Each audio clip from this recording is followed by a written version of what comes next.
Okay, starting up the stream, but without Instagram today.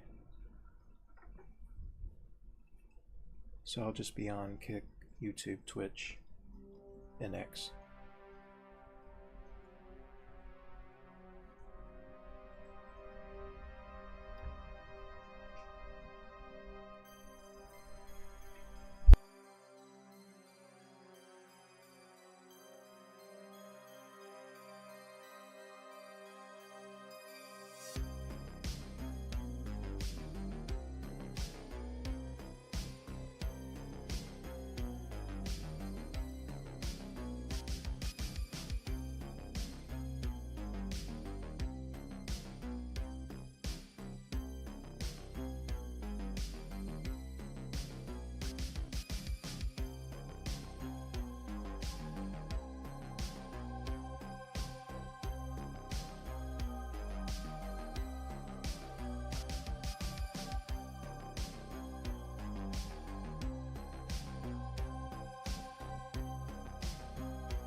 Okay, I think I can have the mic on for a bit. It gets noisy here in my little studio area, my little corner studio. It's just the way it is. So right now I'm working with the Ames lettering guide to help lay out my dialogue.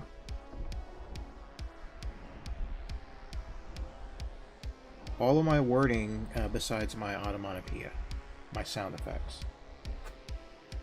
And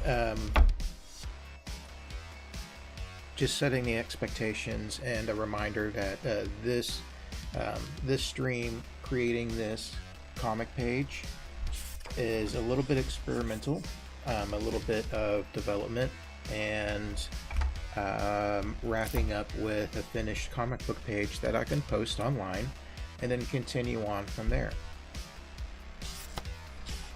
So all of this is based off of a video game avatar, video game character,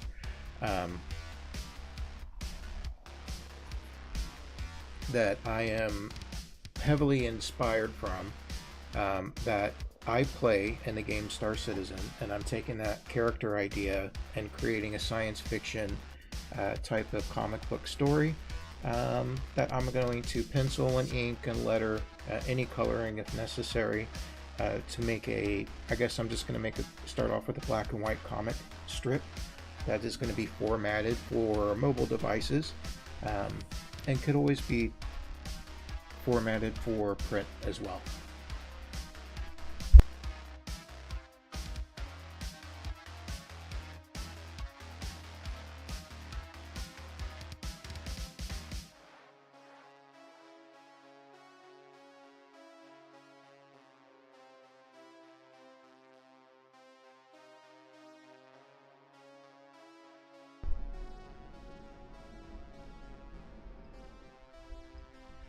The format I currently have set for the comic book page is probably more for maybe an iPad. I'm working with a 14 by 17 inch, which I'll show throughout the stream, backed up on the full page, but right now I'm kind of zoomed in and I don't want to mess with the focus settings and going back and forth. So you'll see that as I go along throughout the stream. But the format of this 14 inch by 17 inch bristle board that I'm drawing on is probably shaped more for an iPad, right, versus an iPhone.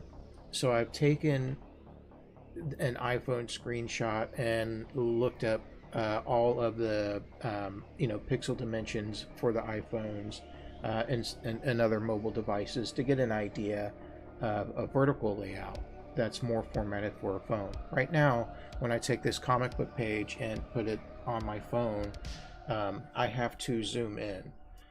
It's also not shaped for a taller vertical screen. So if I want to make a comic book strip that's more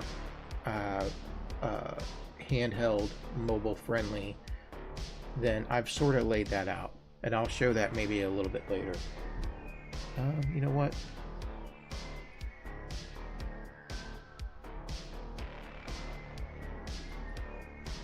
Let me actually show you here with this one. So what you see is a vertical layout. Let me move it over here on the other screen. There we go. For the vertical viewers.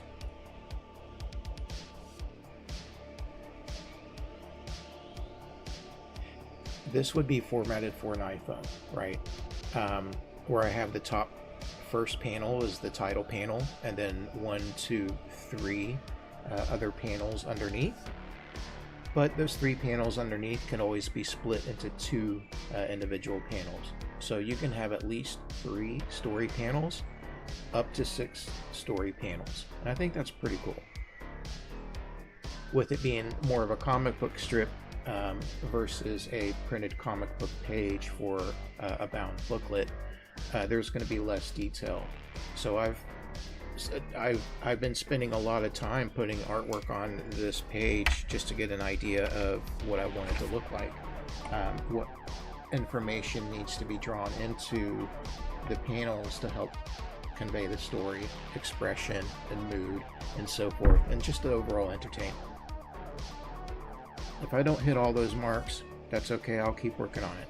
But right now, I just want to get this to a good stopping point to where I can post it and get a good final page. So let me actually go back to my references. Let me Control Z. Bloop, bloop, bloop, bloop. There we go. Right now I'm practicing with the lettering guide to work in my dialogue. One of the previous streams I talked a little bit about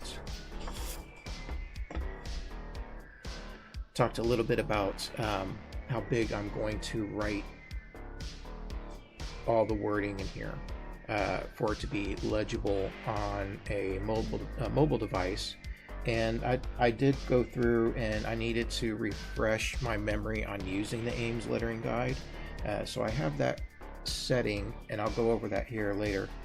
But right now, I want to make sure that my lettering, hand-drawn lettering in here, is big enough to transfer over to be viewable on the screen. My table is not really properly attached here, so it may make a loud bang noise. One of the reasons why I keep my mic muted most of the times, because sometimes it makes a loud bang noise right next to the microphone. So I apologize if that happens.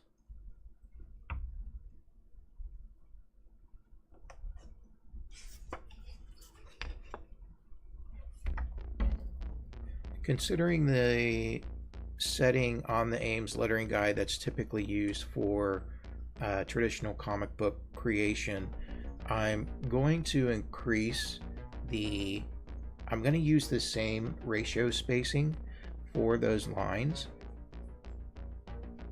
but I'm going to increase the height of the lettering, which thus increases the leading a bit, right? So I have it set to number 6 on the Ames lettering guide versus in between 3 and 4, which, looking up, just double checking and making sure that those are sort of standard settings, right? You don't have to stick with those settings. Work with what's going to look best for your comic, but keep practicing with it. The Ames lettering guide is scary looking at first. It's a super useful tool. It's really, really hard to see, but all this is 2 pieces of plastic, one of them being a circle captured inside this other shape, but still loose enough to where you can spin it around with your fingers. All of these holes are set as your line setups that you can run parallel for your guides, your lettering guide. There's numbers along the edge of the circle that you can set. See here? Kind of hard. It's really hard. Even I can't see it here in real life. It's hard to see. You have to zoom in on it. But this is where you set your leading. It spins your holes around so that it changes the angle. And then you just draw those out. Handwrite your stuff. Ready to rock and roll. Maybe I'll go over some more of this as I'm working in the text.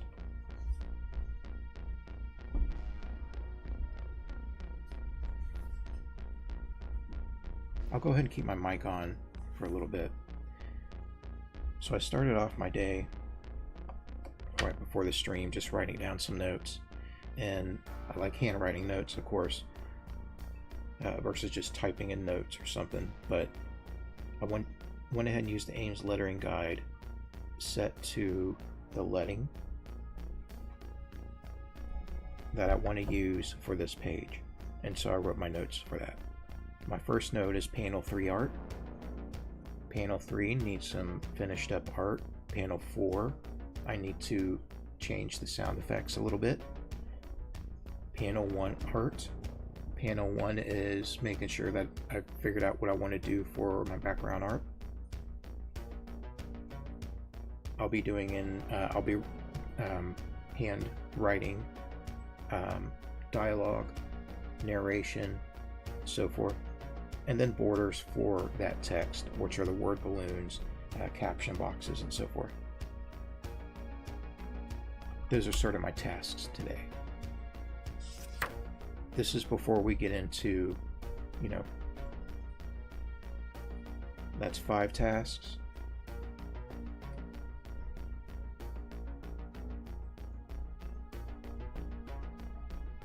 Before we get into inking.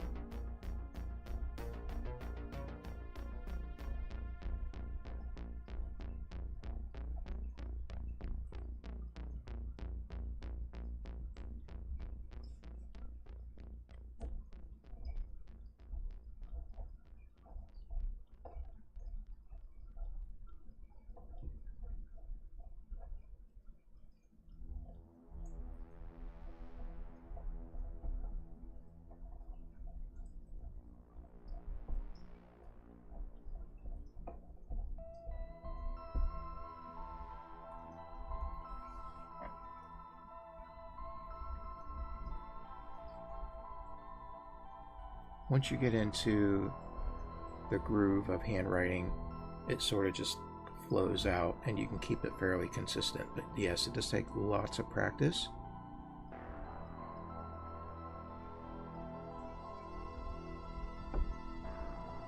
To make it easier to sort of cut corners and abiding by, current sort of industry standards and getting things done much quicker.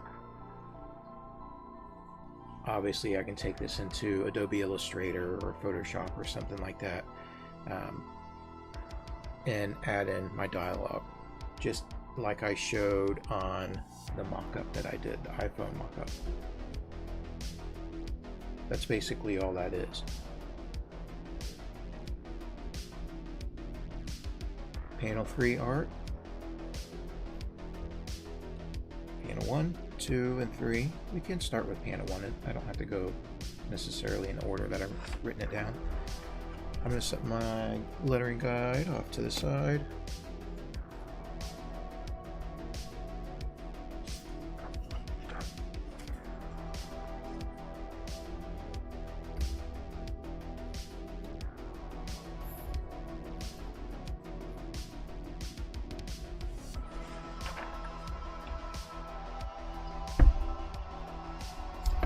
Oops.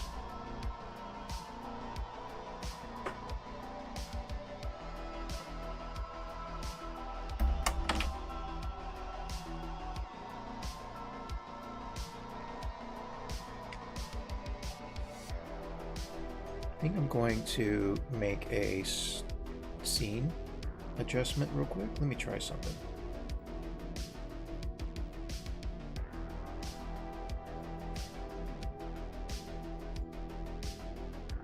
No, actually, never mind. I'll mess with that later. I was hoping maybe I can make the camera view wider or bigger, but the way I have the camera oriented, it's not going to allow me to do that. That's okay. Panel 1, I'll need to finish up the artwork on this and just make a decision on what I'm going to do with it. I've changed different things. Oh, you know what? I streamed yesterday for a couple of hours. It was sort of a silent, just music and art. But after the stream, I continued to work on the page for a while, and I want to show some of the changes that I made.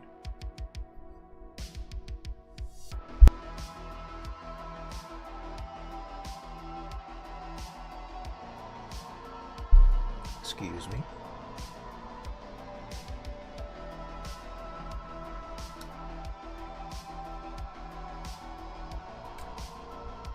We have a science fiction based character. The scene is set in space inside of his spaceship. It's a cargo hauling ship. He is in the pilot seat, geared up with a spacesuit. Behind him, we see panels and just basic shapes representing sort of parts of the ceiling and wall behind him. But what I wanted to do was sort of set the tone for how I draw out multiple displays, little monitor screens, buttons, switches, dials. What I like about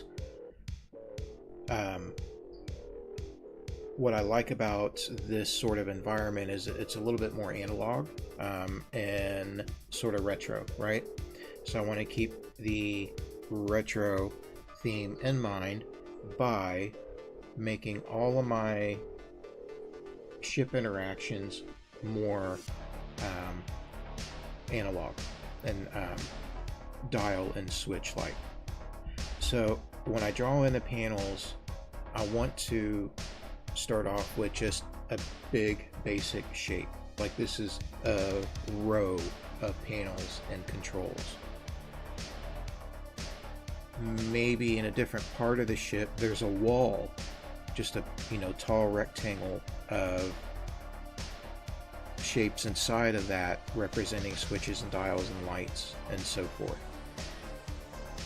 Inside that basic shape, which I started off here, before I had just a bunch of random shapes, sort of loose, and they were kind of floating, which would imply that maybe there's hinges or arms holding those in the air.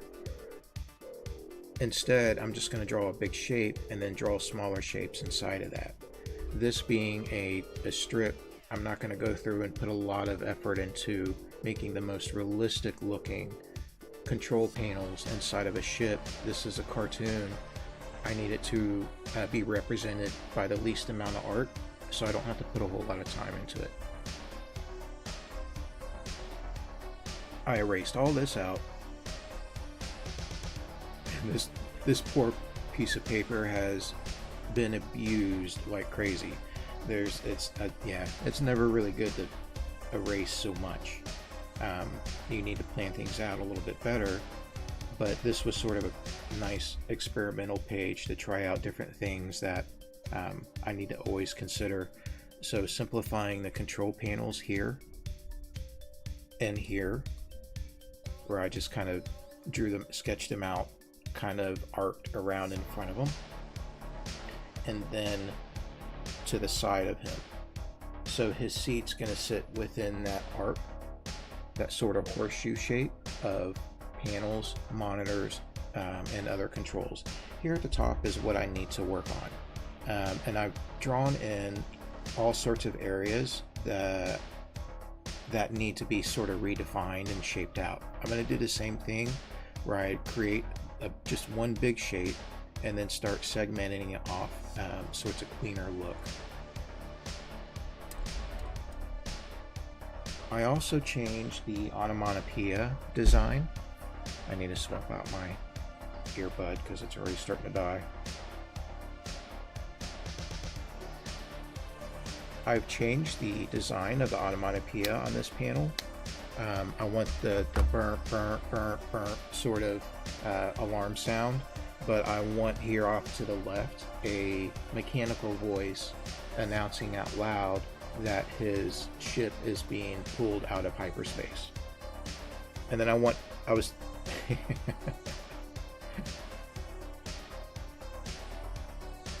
maybe I should just pull up. Let's do this. Let me duplicate this.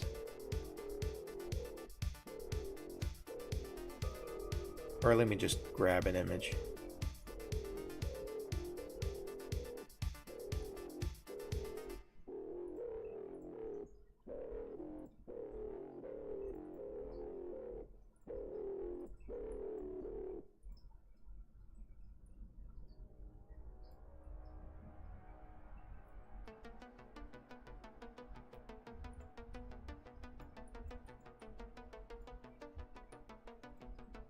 Yeah, what I was thinking maybe put he's gonna shout out loud. He's mad. He's like, fuck!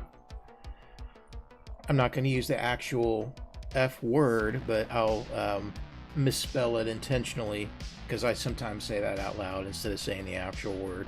But it does sound like the actual word, so I'm not really accomplishing anything by doing that. But instead of spelling it out, I'll use FUG.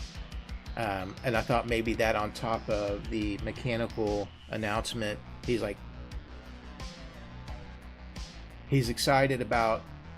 not very excited about what he's being paid for this cargo haul. He's not excited about what he's hauling, which I haven't really touched on exactly what it is. Maybe that'll come up a little bit later on. But he is excited about one thing, and he's happy about this. He's going to, what did I call it? Let me zoom in. Golden Hills Station, where the big guys like to spend their credits. So he's expecting to go to Golden Hills Station to get better jobs and get better pay. So he's happy about that. Until all of a sudden, he is pulled out of hyperspace travel. And he's ticked off about it. He's like, fuck! And then the alarm's going off, so he takes his helmet off and he's preparing for what's to come. "Welcome to my humble home," said the spider to the fly. And then we go into where he is out in space, where pirate ships are surrounding him. And one of the pirates is announcing out loud, "Cargo pilot, power down and prepare for boarding. Your cargo is now the property of said pirate group," right? And then that'll be, what happens next, to be continued. All right.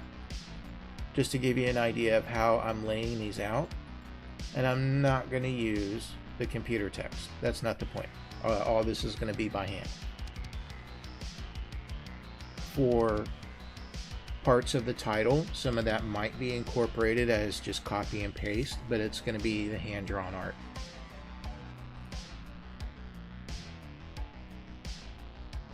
There will be other opportunities where I'll be using digital elements and digital tools to create what I need. Those will be separate streams. Right now, this is going to be a hardcore focus in traditional tools, using drafting tools, simple drawing tools, and inking, lettering, whatever I need to create this comic book page. So I'm going to get rid of this reference here that I made. Delete it. I don't need it anymore.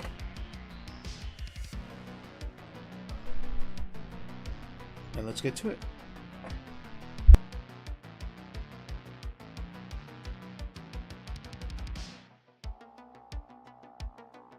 Oh, I also need to get in the habit of sort of announcing or introducing you to the music and everything else. So I currently have Spotify running, royalty-free, copyright-free music by Carl Casey and White Bat Audio. Some other artists may pop up at random stuff, but it should be copyright-free. Should I have any sort of infringement or break any sort of rule by playing music that's I'm not allowed to play, then I'll get the notification. I'll see that. That'll happen. But so far, so good. And enjoy the music while I get things going. Don't think there's anything else I really need to say, and I think I'm just going to go for as long as I can today. I will take a break eventually.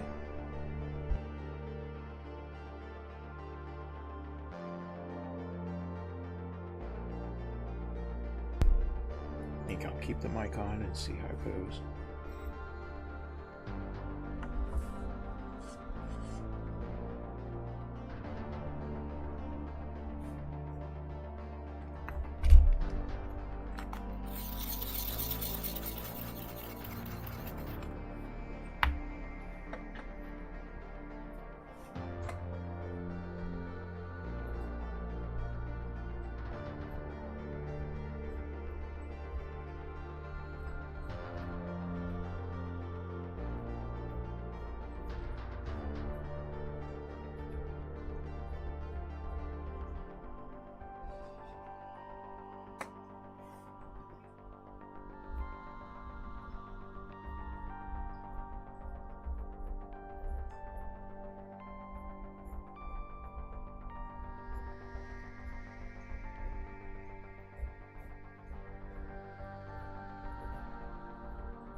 Can you read what I just wrote?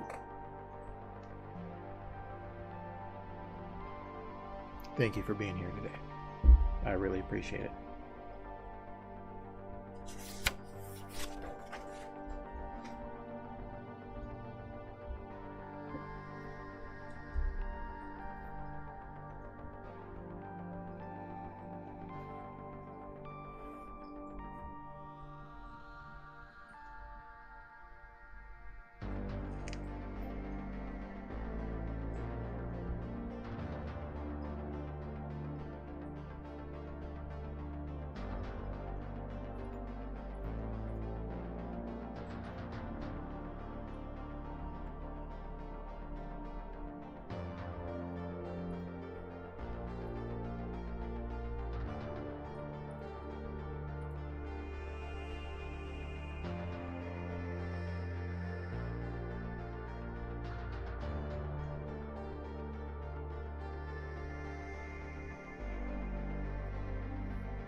Okay, if I have the music up too loud or anything like that, please just let me know.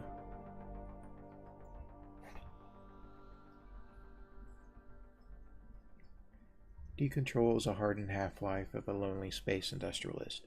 To live in the 30th century means countless adventures of surviving a scattered and controllable society hell-bent on taking what doesn't belong to it. Decontrol is a hardened half-life. I call him a half-life because it being based off of a video game, he's always dying and coming back to life, right? How can I incorporate that into a serialized story? To live in the 30th century means countless adventures of surviving a scattered and controllable society hell-bent on taking what doesn't belong to it.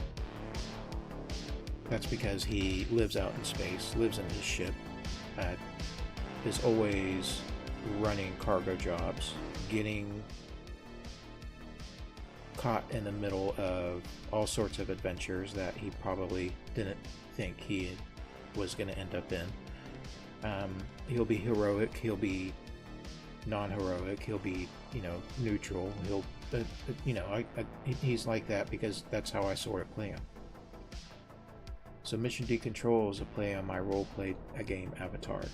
Decontrol for the game Star Citizen. Excuse me. It is an open-world futuristic space game where Decontrol fights to survive crazy 30th century universe full of pirates, aliens, war, and much, much more.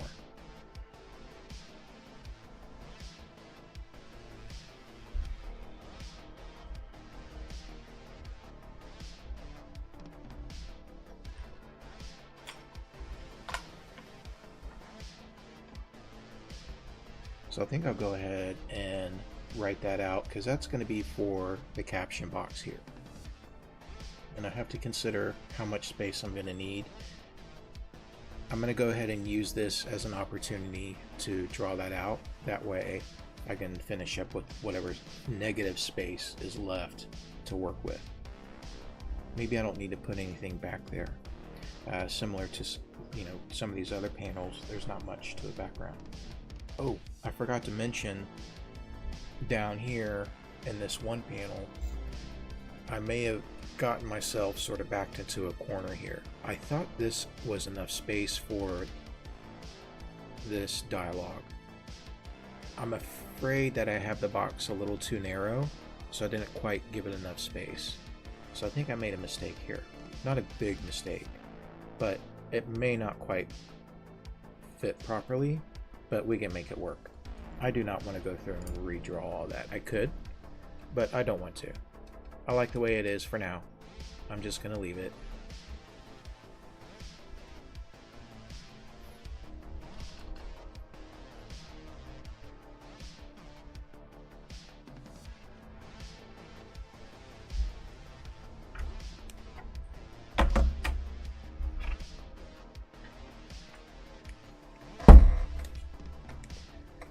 Sorry.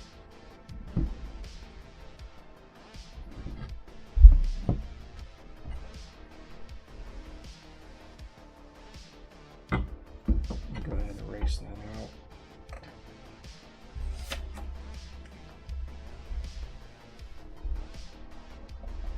I was wearing a digital art glove, but that digital art glove was probably smudging my graphite just as much as my oily skin.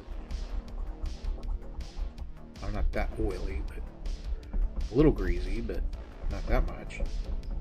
But it's plenty to mess up my graphite lines and shading, and kind of blurs everything together.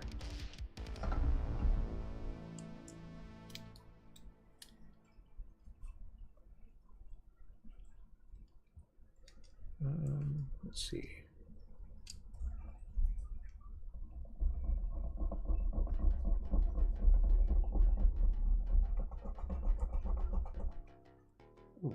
Let me record while I'm doing this. I keep forgetting to record my video. I can download it when I'm done with it, but it doesn't separate my audio channels. Okay. I'm cool with that.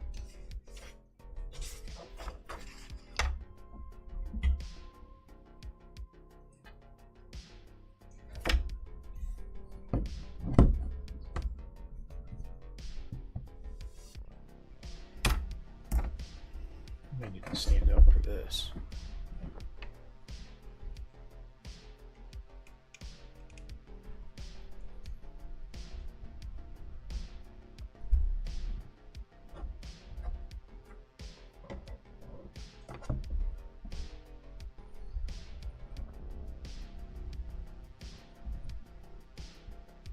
I've already pre-drawn the border for the caption box, and so I'm going to use that top edge that you're not going to really see as the top hole for the lettering guide.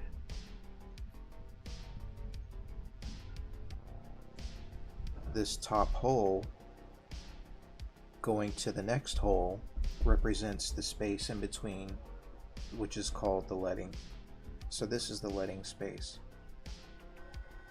I'm using my mechanical pencil because regular pencil is not going to give me an accurate line. But what's tricky is lining up the hole. For mechanical pencils, I only have this 0.9 at hand. I hope it's not too dark. Looks like it's really dark.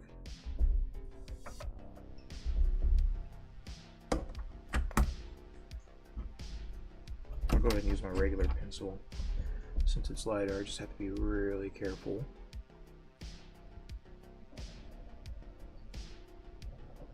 Am I hitting it? I think so.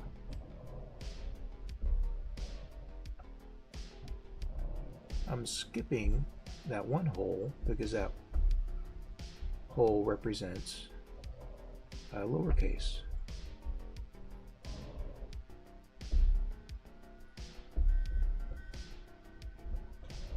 As I'm doing this, I need to keep my pencil. Oof, see? And now my pencil tip is probably not quite good enough to reach. There we go.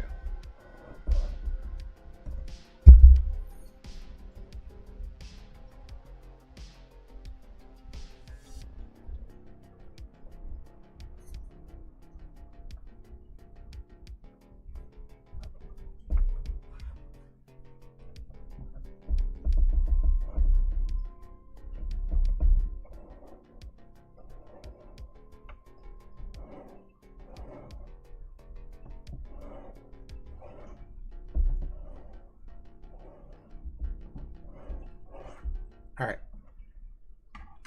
let's try that.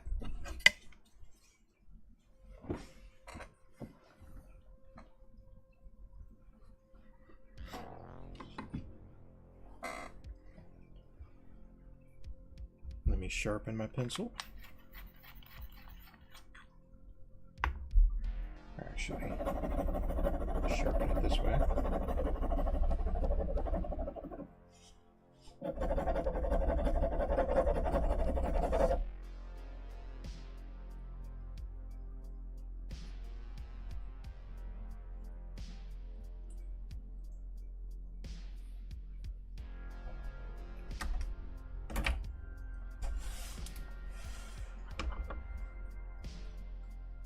Okay.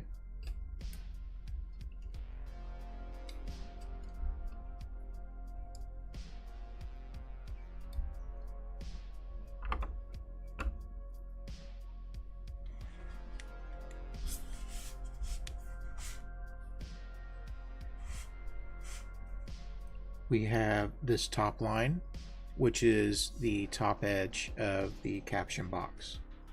The space in between that, we leave that alone, and then the first line of our handwriting is going to start here.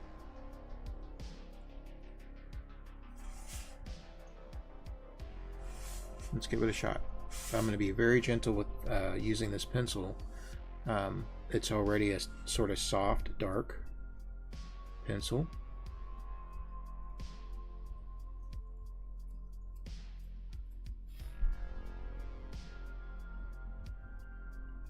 Where do I want to start? This is the N.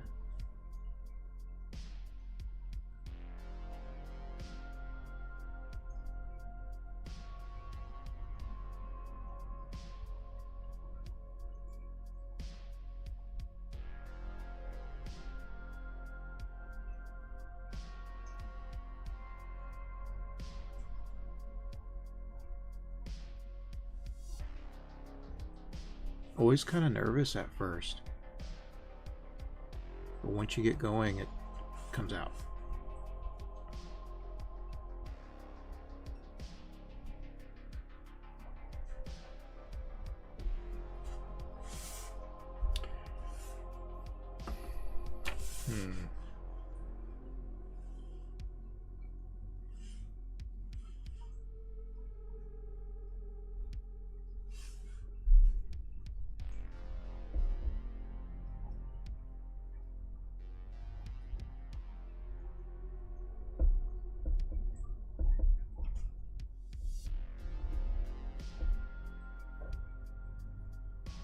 I think I can write that better.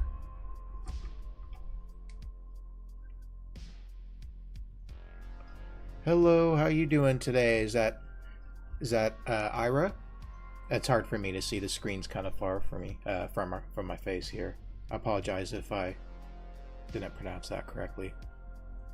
Ira Linga VT, how you doing today?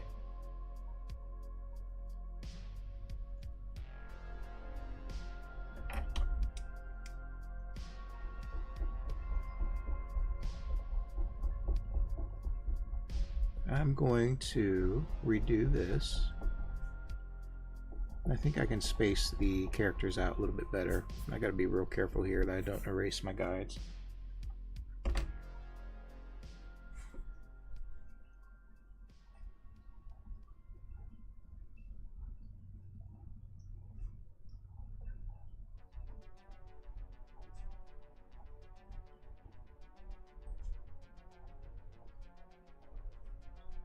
That's a little bit better.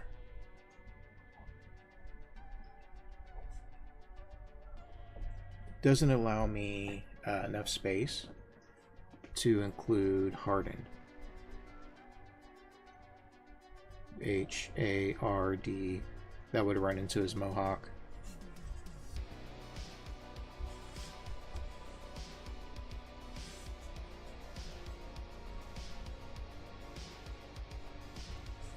So that would continue down here like I had before.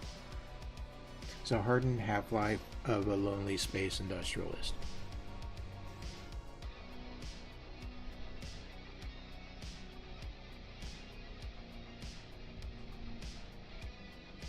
I'll take out the word lonely. I'm reading off of the description off my website for this, but I can always change it.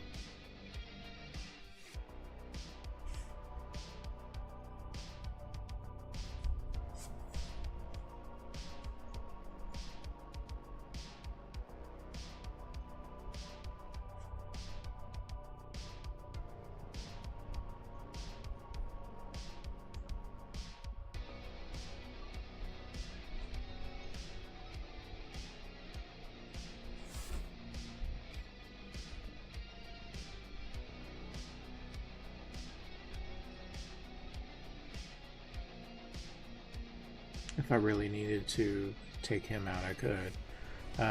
I could move the whole line over.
I don't mind a little bit of overlap.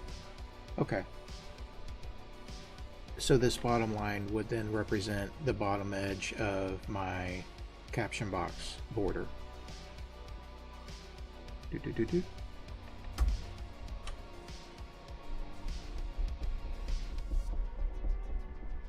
And we'll leave it simple, cut and dry. Decontrol is a hardened half-life of a space industrialist in the 30th century.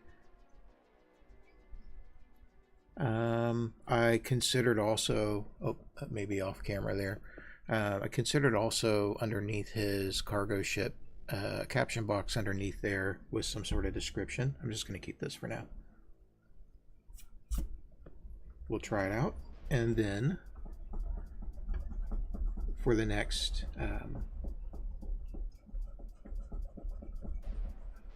strip, we can always change it up.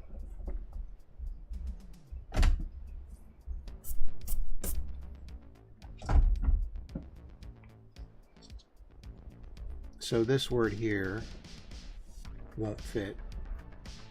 I'm going to get rid of it. There we go. It's gone now. It's a kind of a strange space in there. I'll leave it the way it is, and I'll consider spacing it out. Well, no, I can just do it right now.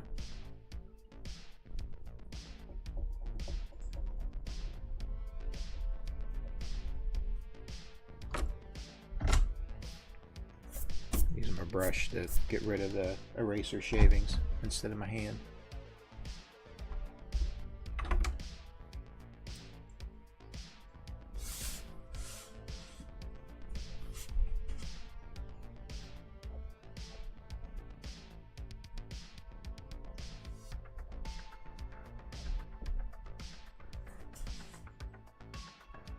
Just kind of close the gap on that space there. so that'll give me just a little bit of overlap where his hair is there. Is that broken still? Let me sharpen that.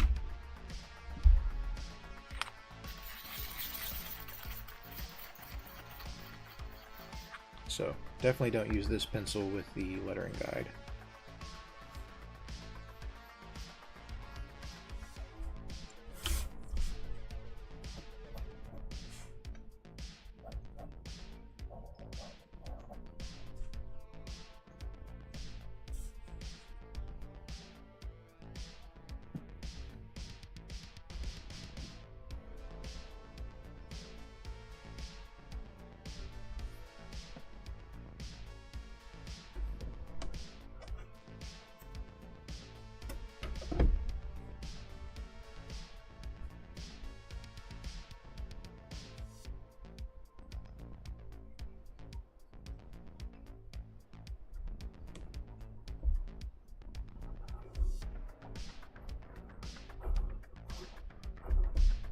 I just needed a better mark for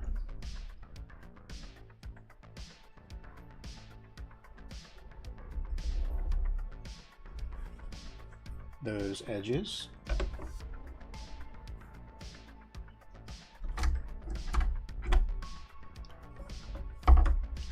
And so that leaves us with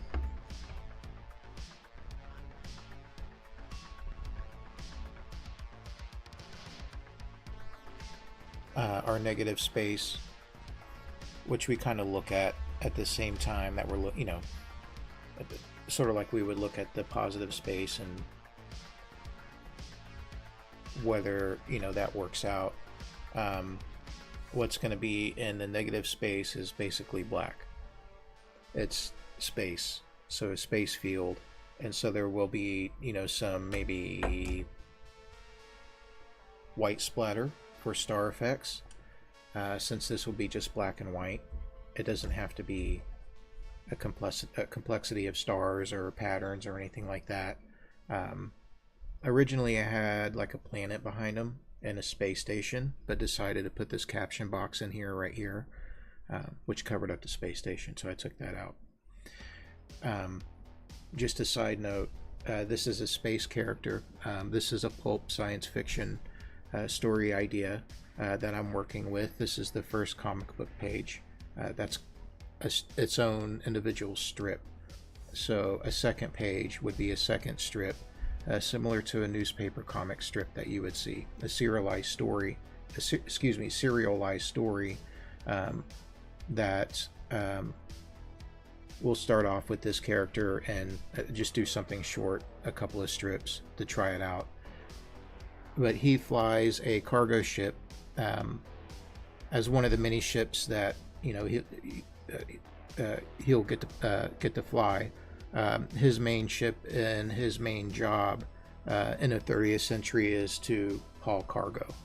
So he also does industrial type jobs, and this is all based in the video game as well. I'm not going to copy point for point from the game, and I'm talking about Star Citizen here, the space game, as thank you, as the influence. I need to make this as unique as possible, but it's just, it's a pulpy kind of a little bit generic science fiction that we can have a lot of fun with. So I'm flexible. I don't want to get in trouble by copying something out of a video game, although my character avatar that represents this is the main inspiration. So I think I'll just leave this negative space here for now. Maybe move on to this panel 3.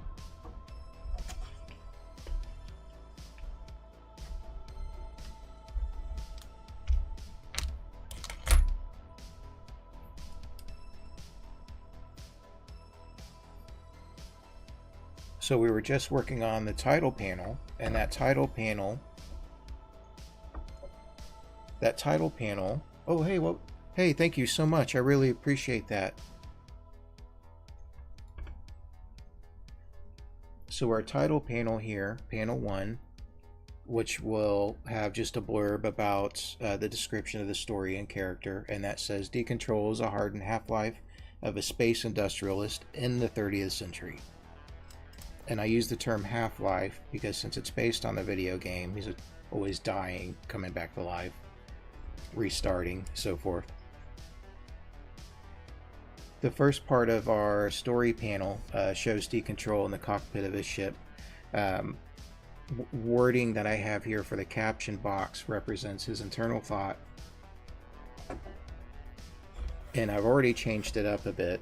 So he actually says, I have my notes everywhere.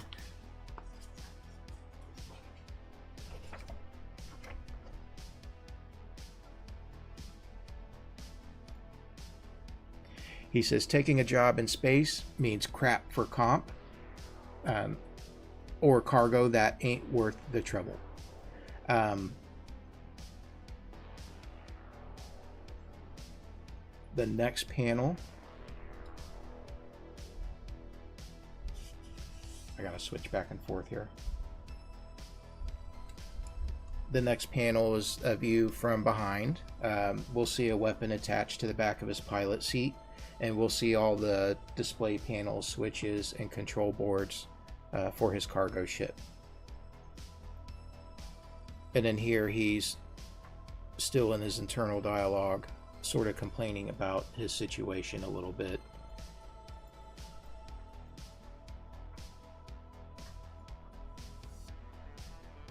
So taking a job in space means crap for comp or cargo that ain't worth the trouble. Next panel says, how the hell did I get stuck with both? That's my dumb luck, but the destination is what piqued my interest.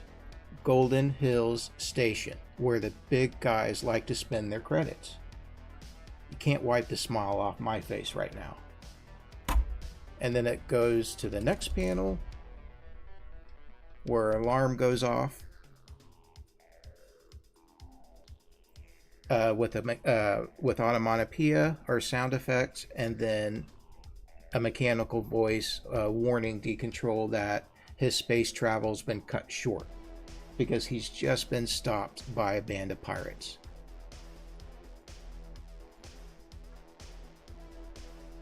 Let me back out a little bit. Thought I had a little bit more showing.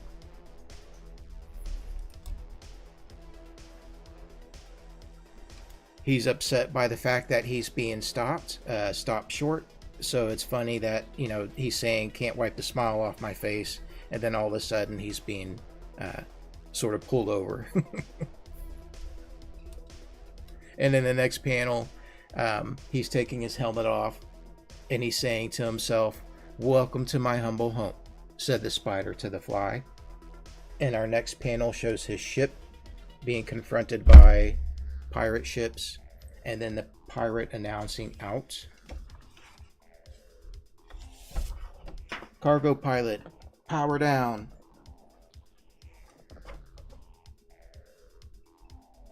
Prepare for boarding. Your cargo is now the property of the pirate group, which I didn't write in. I'll make that up as I go. And then that's the to be continued, what happens next kind of thing. And then we go on to the next strip. So what we're going to do next is just touching up on this panel here.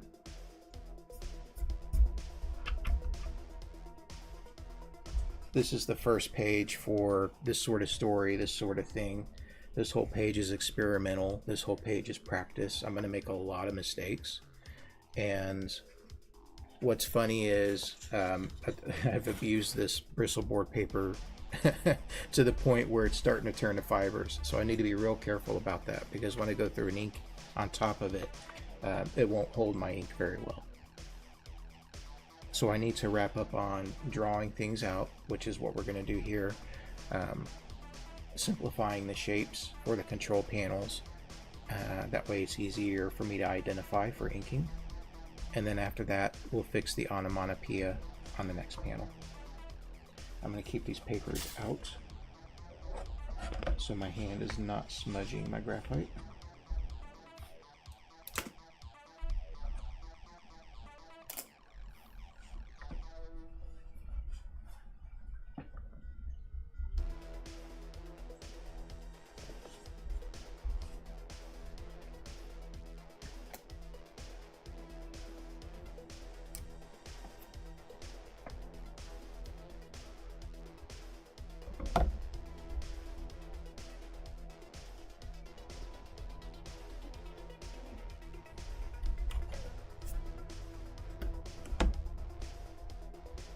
I'll keep the occasional monitor or panel kind of floating,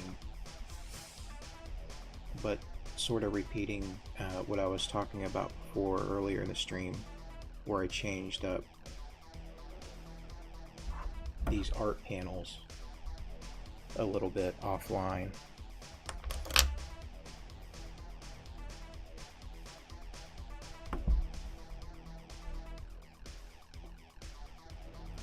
And I want the control panels for the ship panels, switches and dials and so forth, to have the analog theme, but I need to draw them out in simple shapes.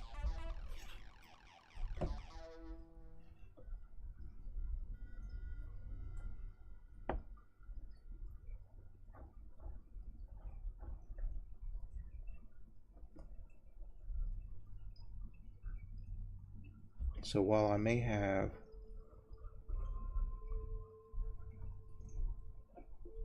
part of the sort of dashboard here sticking out here at the bottom, I really want everything in rows and neat segments.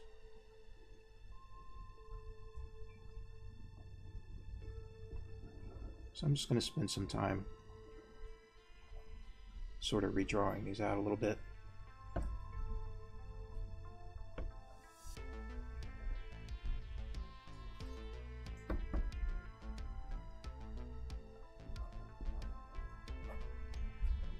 Hopefully I'm not smudging my pencil around too much.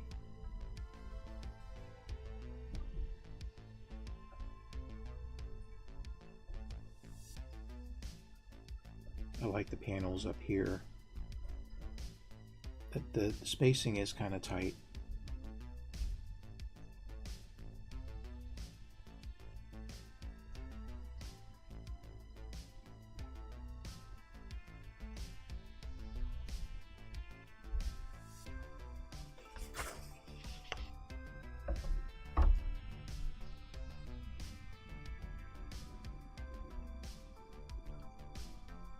This will help me for future panels using the same theme. I can just keep these areas that I need to draw in simple.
I do want a sense of symmetry, but I don't want to be bound by that rule.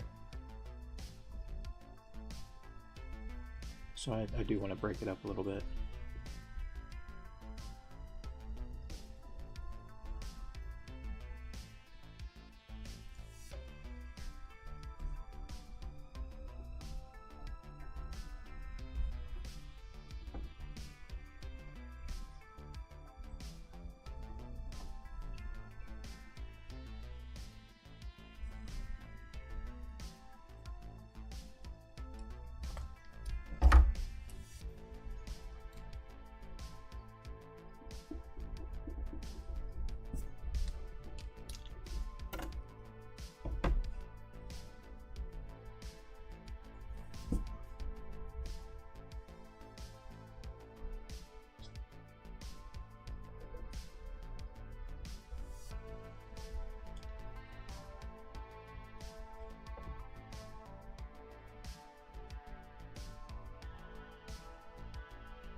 No, I'm really just eyeballing these angles.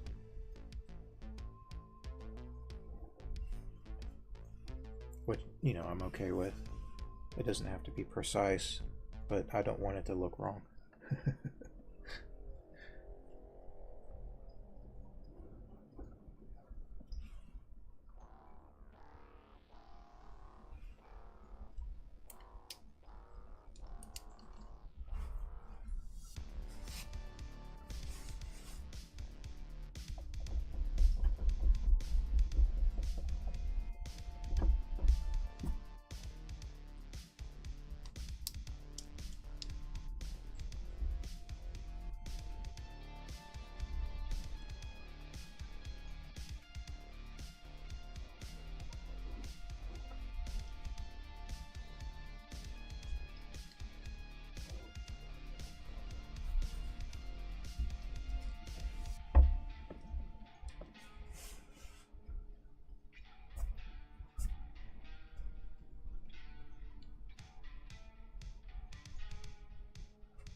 And maybe I'll just continue this edge all the way across. Hopefully I'm not drawing too far off screen there.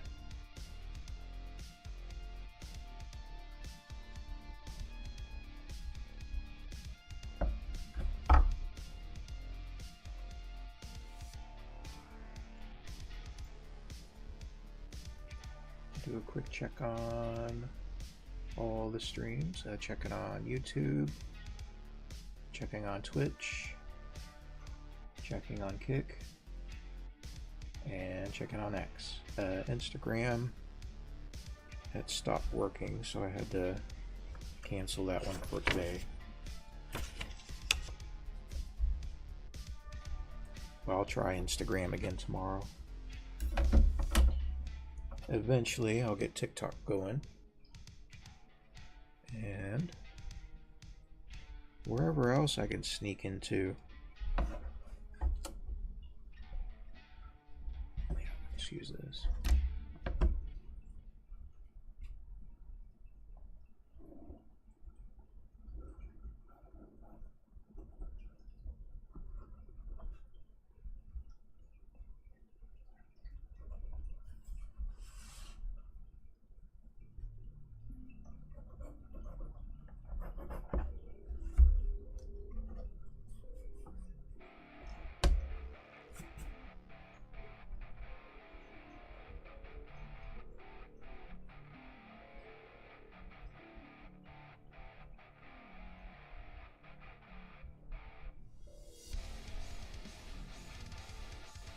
One of the best elements to break up a situation like this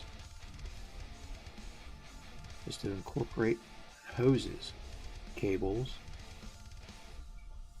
anything that can kind of dangle and break up a sort of sterile drawing of, you know, symmetry.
off to the edge there.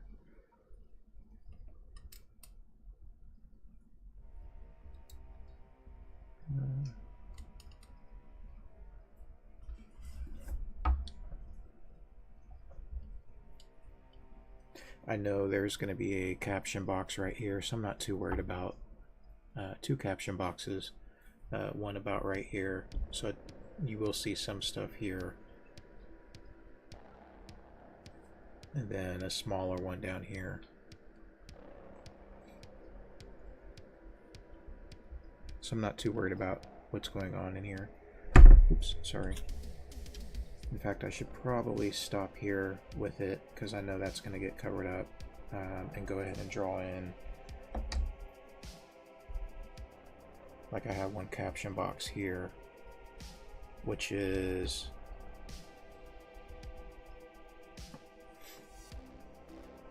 I need to pull up my reference here.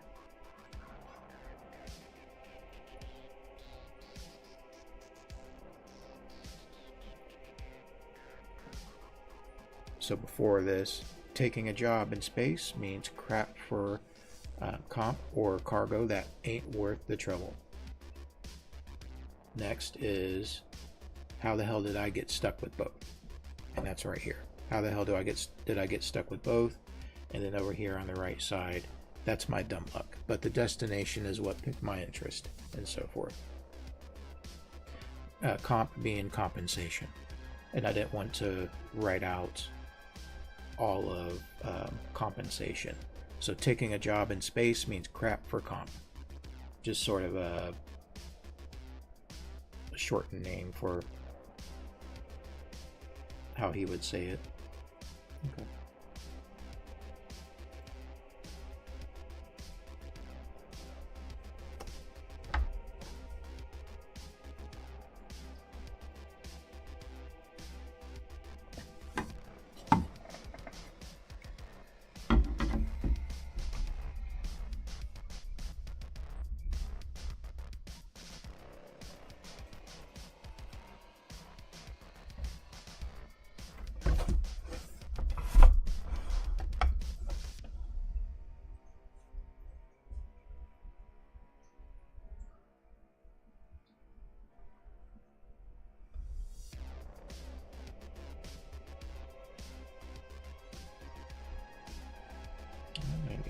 Actually overlap that.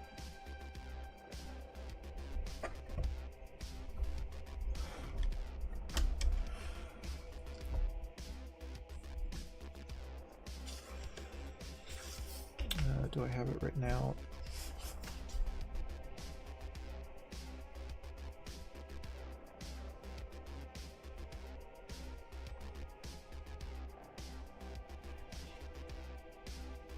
So I may actually need to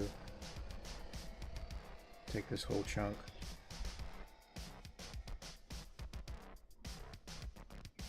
Let's try it out.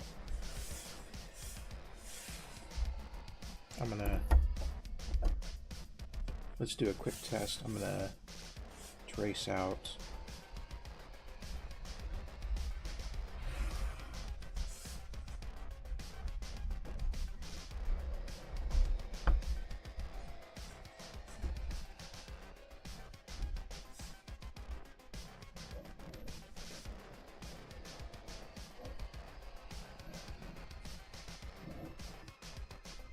oops, sorry, off the edge again.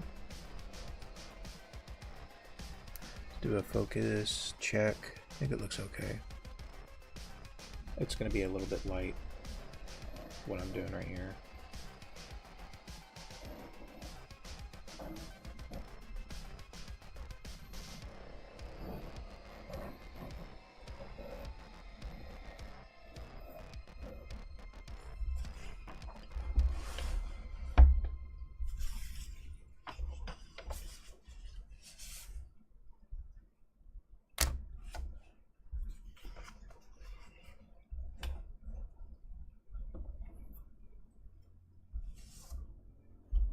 Okay, let's try.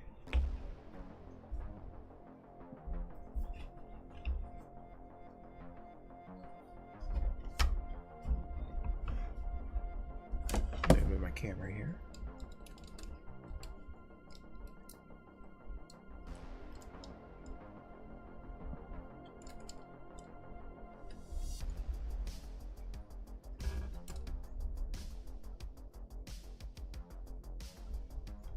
And go back to, oops, stay there, paper.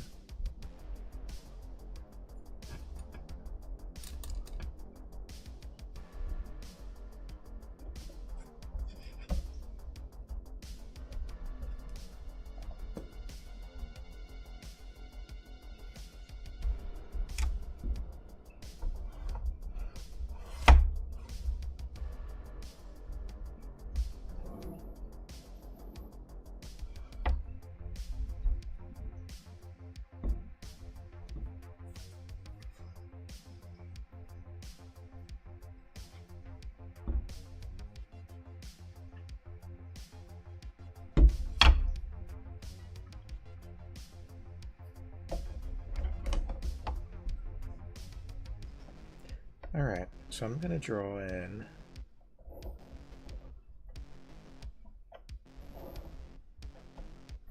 my caption box space on top of a tracing of that area from the panel. So that's the actual size. And I'm going to go through and use my lettering guide. And let me set a top border. There is a lot of wording in this one. And let's try right there. All right. Go Gadget lettering guide.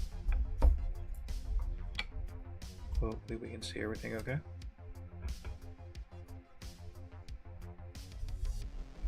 I think focus is okay.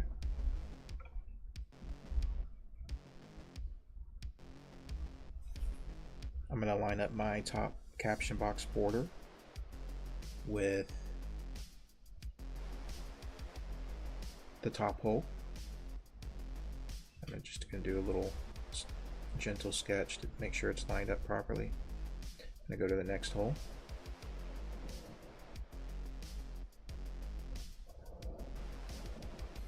And continue down, skipping that lowercase hole. Oof.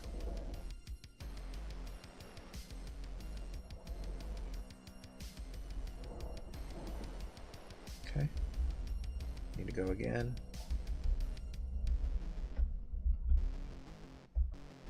Setting up. That's too high up.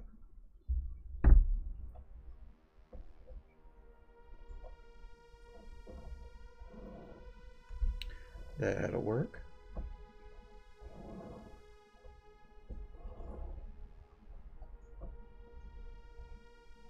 Oof.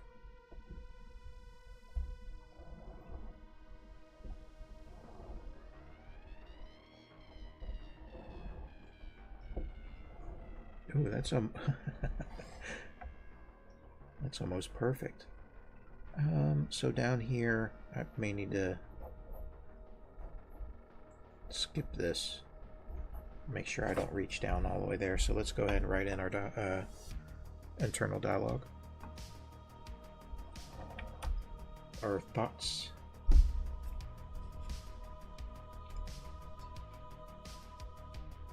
I need to pull up my script here.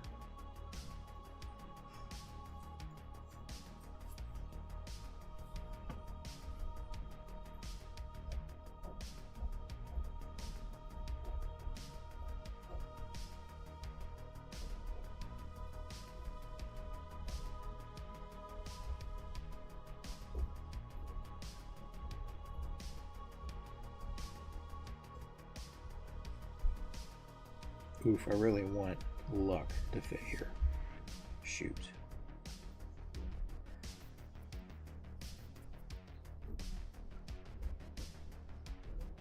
I may have to rethink that part. Either put it in its own caption box or put it in with the previous caption box of how the hell did I get stuck with this job? How the hell did I oh, blah, blah, blah. I'm skipping on my own words. How the hell did I get stuck with both? After he's complaining about the compensation pay or the cargo itself.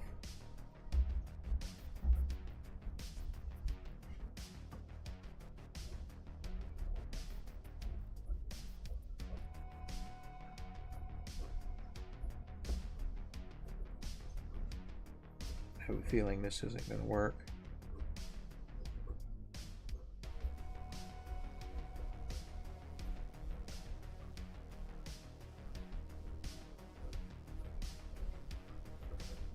Oof, that ran out too.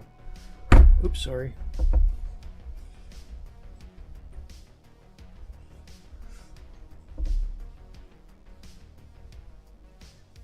Golden Hills Station.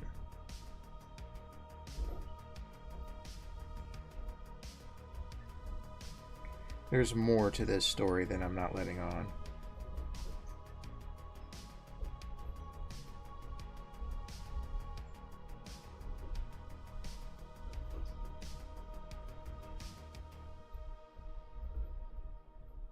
I think Golden Hills Station should be where funny stuff happens.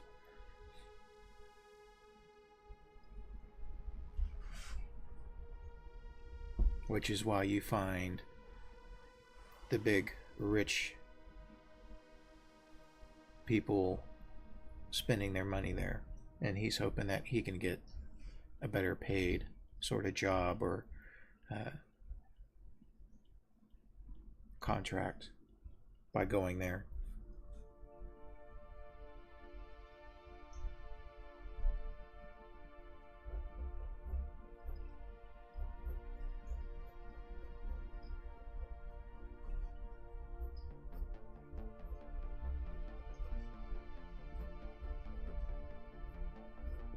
Big guys implying like corporate leaders, stuff like that, decision makers, money people. I don't know if I need an apostrophe there.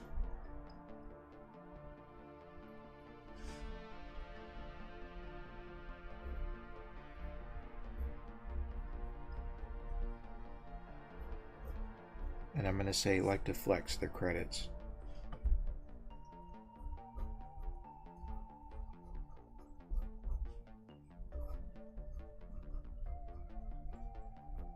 But I had to remove there where the big guys like to flex credits. That doesn't sound bad, right? Okay. That's my dumb luck. But the destination, Golden Hill Station, where the big guys like to flex credits.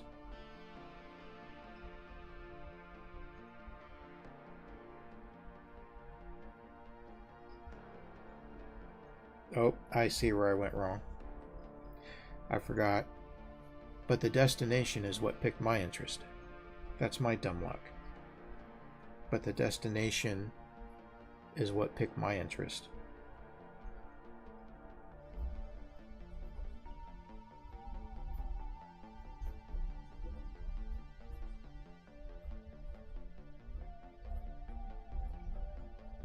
So I'm going to write that out.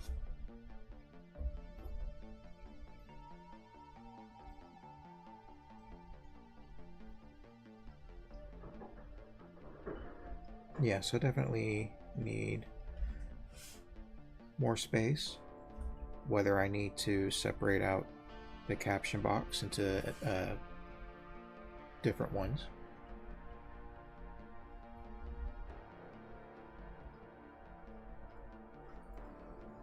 All right. How are we doing on the stream? About an hour and a half in. We're getting there. I'm just going to take a... I'm not going anywhere. I'm just going to take a quick water break.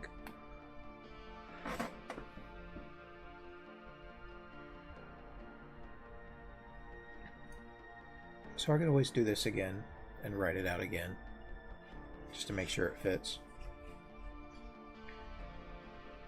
And I'm spending all this time, probably taking a little too much time going through and setting these up, because this will be a repeated process for the future pages.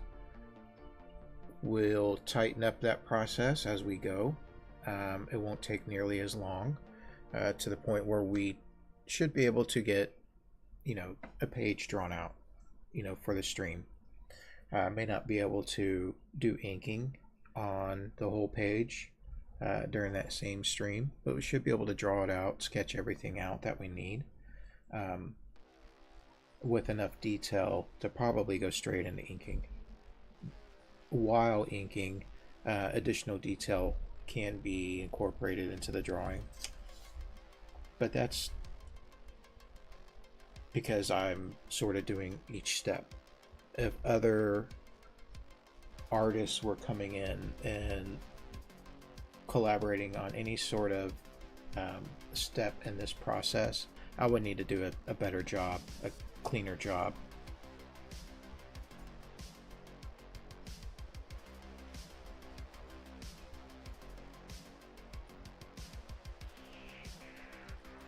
Let's see, go ahead and pull up my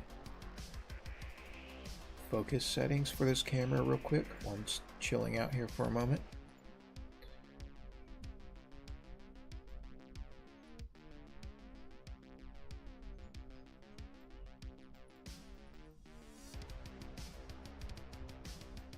Let's try that. I need to keep that window available. All right.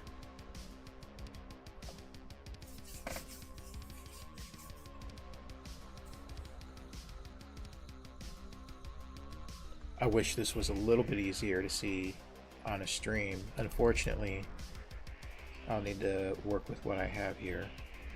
But you can see more art than you could before when it was drawn in very lightly. So I'm glad we're at this point.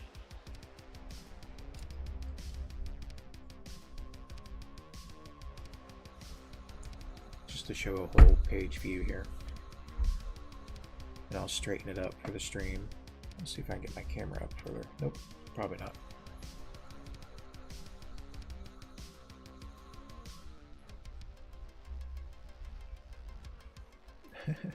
Hard to get it to fit perfectly. Alright. It's probably as good as I'm going to be able to get it. Let me shrink this down. There we go.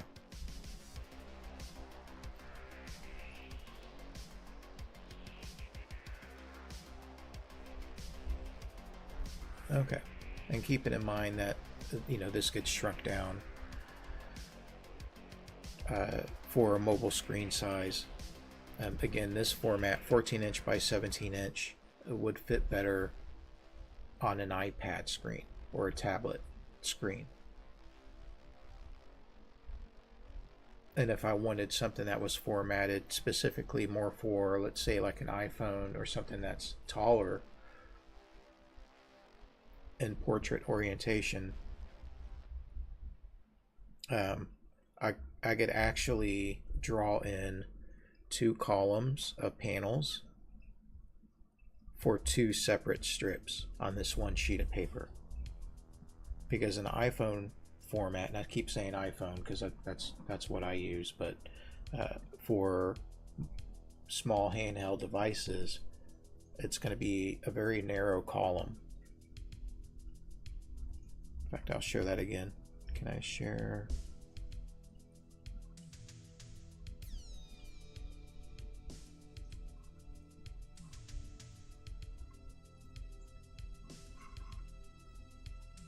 Is that it? Nope. Let me grab my reference here to share. That's what I had up earlier. I'll just keep this around for now.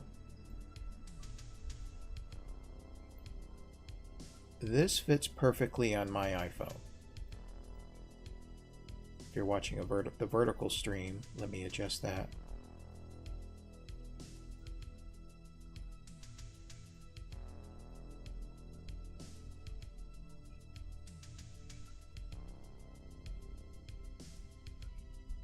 Yeah, so this is the portrait orientation of or the vertical layout for how I would probably start off the comic strip, with a top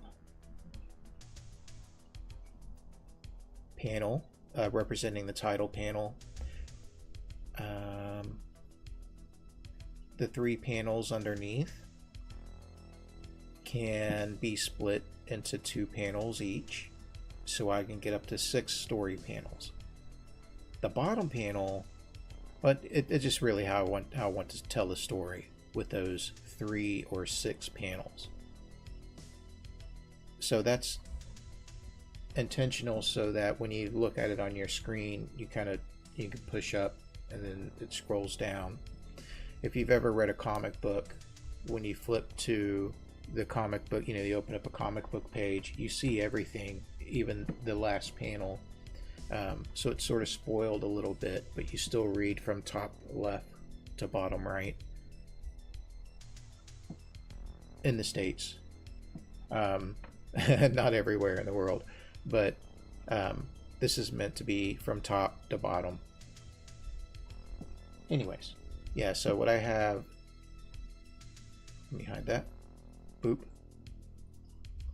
So what I have set up with this 14-inch by 17-inch is a bit too wide for an iPhone.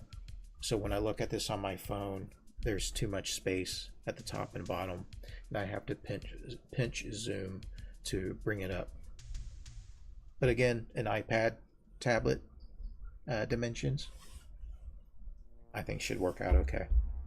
So I think on the next page that I do, I'll do the iPhone orientation to see how that works out.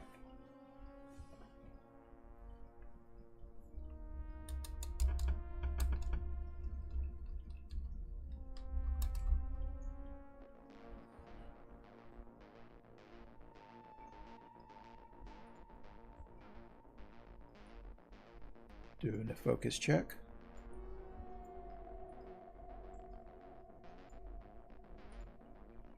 Now let's do a quick stream check everywhere. If I still got folks hanging out with me at the moment, thank you for hanging out. If you're lurking, that's totally cool too. Everyone's welcome.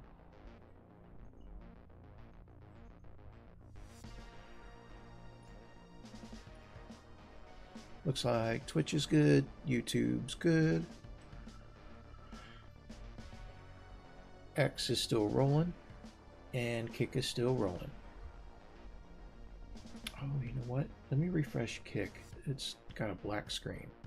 There we go. Okay.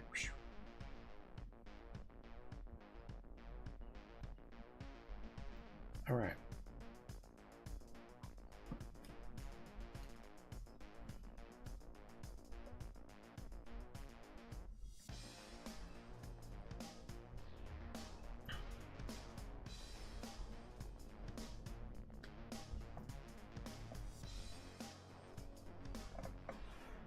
Yay.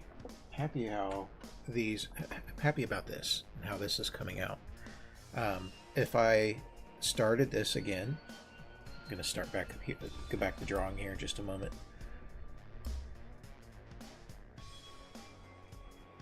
What I do with, make sure I have all my tools handy. If I started this again, I would change some things, maybe just how I do the title, maybe how I view a character and the scene or environment behind them, and so forth. There's a lot that I'm juggling as I go, and one of the reasons why I'm sharing so much information as I'm going is that I have spent the past several years teaching comic book creation as a camp and a workshop at a private school. And what I like to do is collect comic books. I like reading comic books. I'm into Marvel and DC, a lot of stuff. But I grew up with that in the in the 80s and 90s and up to this point. Um, and every now and then, I always get my hands into making a comic book or drawing myself, drawing my own ideas or doing fan art or something like that. So I'll be online a lot more often sharing that stuff. I would like to, I'm going to be honest, I would like to monetize what I do online to help support that artwork. So I'm going to be very open and upfront about those kinds of things. Hopefully that helps inspire other artists to do the same thing. To give it a shot. It's the whole entrepreneurial sort of mentality of wanting to share your stuff, wanting to be compensated for time, wanting to trade art for money or for other services, wanting to help people, or wanting to just produce a fun, entertaining piece of medium that's going to be liked and shared by a lot of other people. Or maybe people don't like it. We'll see what happens. It's not the first thing and first idea or the only idea that I have. My website does go over some of those things. It is under construction, but it is viewable. And if you go to Calderone.art.com, or if you use the HTTPS / Calderone.art, that'll take you to the website as well, which is why I call myself Calderone.art. But I would like to take these stream videos and turn those into something a little bit more educational and useful that I'll post on YouTube.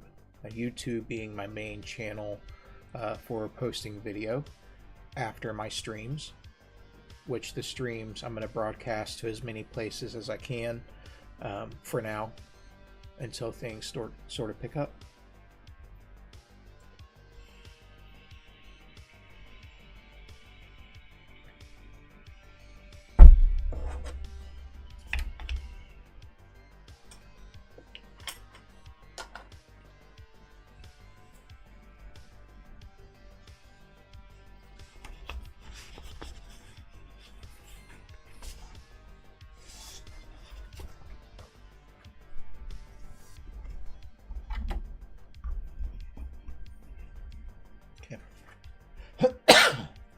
So I think I will decide.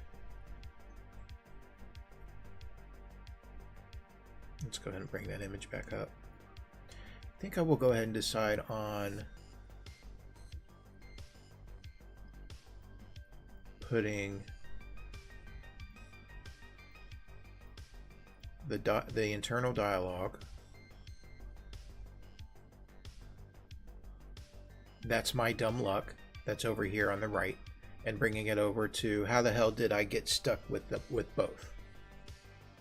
And he's referring to low compensation and hauling cargo that's not really worth shit.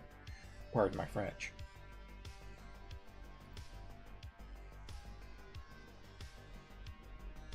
So I can adjust the area that that's gonna be required for that, and then move that wording over there.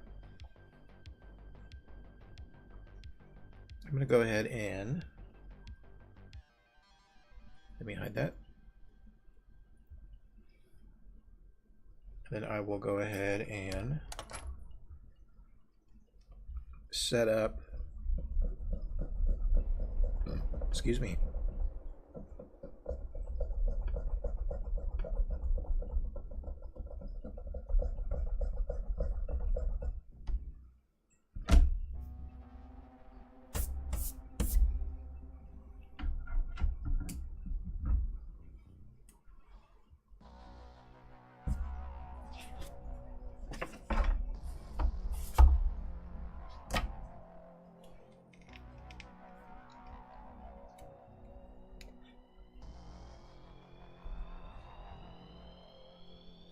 does that reach, or do I need my...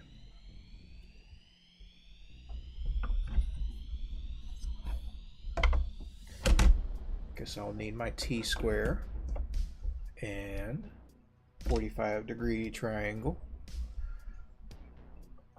Let's make our left and top edges.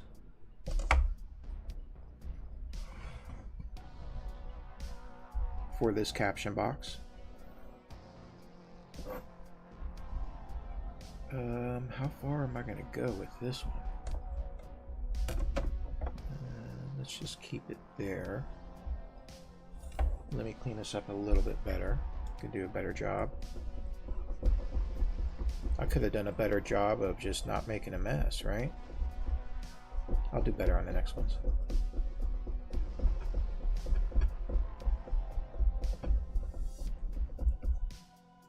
I can make a mess if I want, as long as I get it done.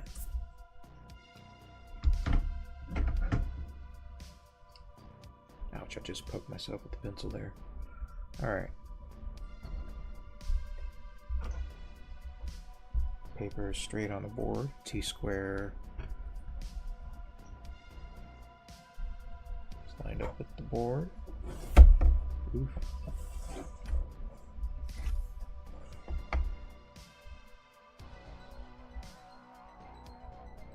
Let me go ahead and get our lettering guide. Our T-square or triangle away.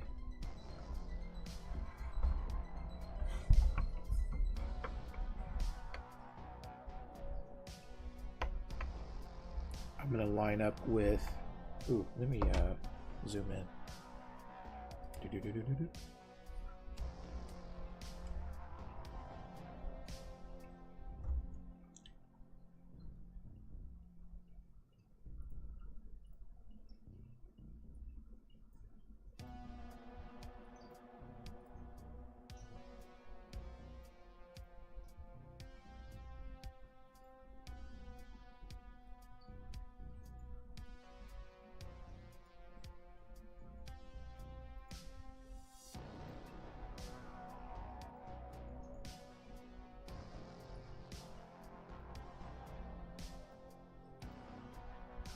Okay, I want to be able to see my writing here.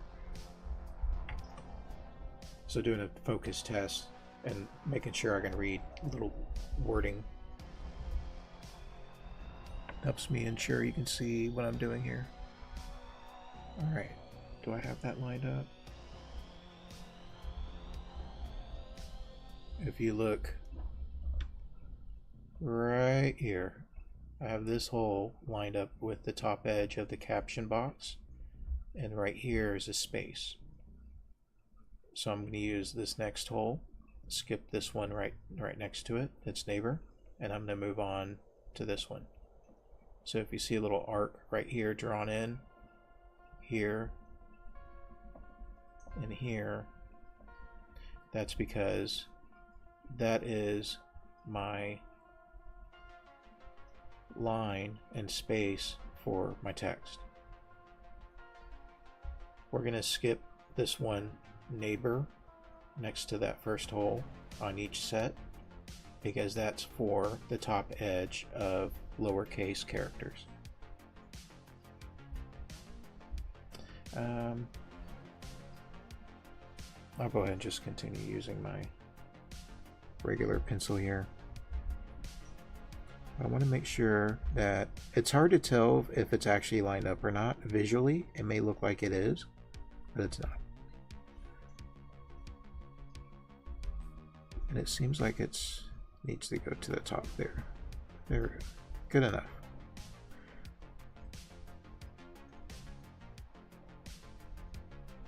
That one. That one.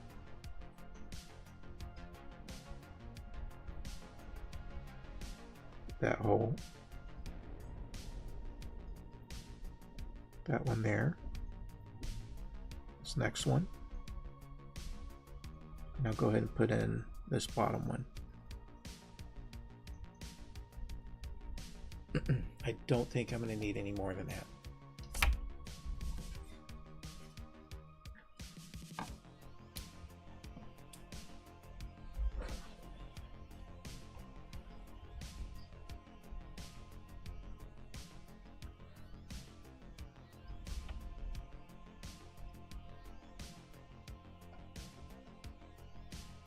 Get rid of my guides here to get in the way.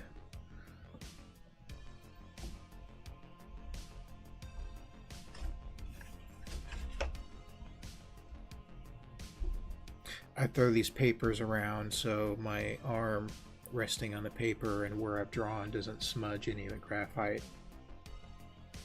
Okay. What did he say? He said, how the hell did I get stuck with both? That's my dumb luck. Maybe he says it in a raspy voice like that.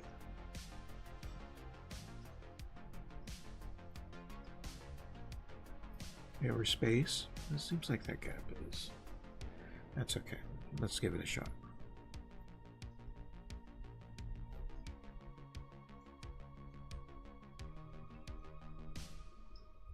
Seems real close to the edge.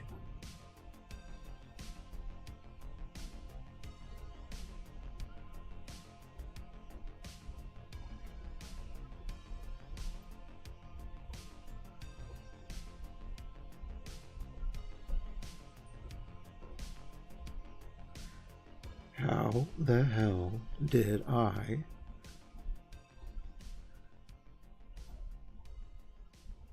get stuck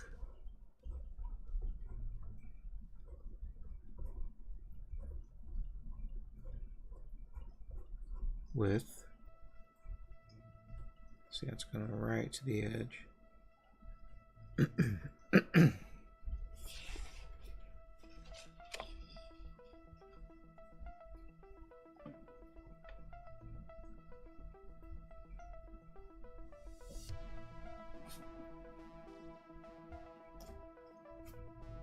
May need to make some adjustments here.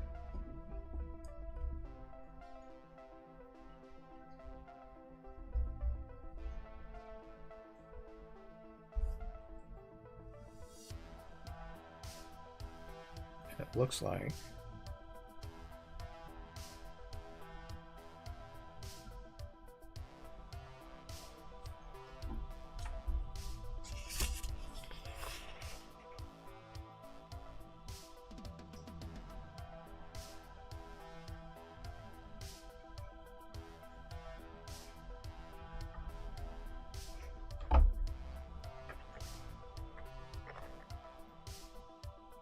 wonder if I need to bring it up. I think I will.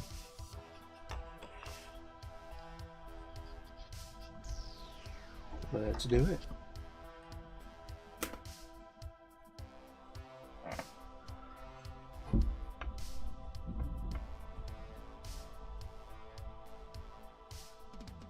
And before I do, actually, I'll go ahead and erase out. I wish I had my eraser shield. Would help me erase in between these guidelines without erasing the guideline itself. I don't have all my tools available to me at the moment.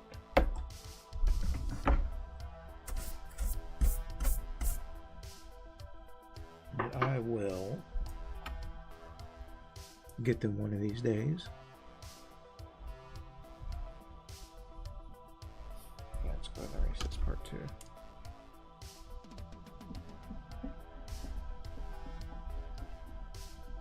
It's okay if I leave a little bit behind. I do need to get rid of these eraser shavings. Let's get our guide. Line it up. But let's line it up in the center here. Let's see, where is...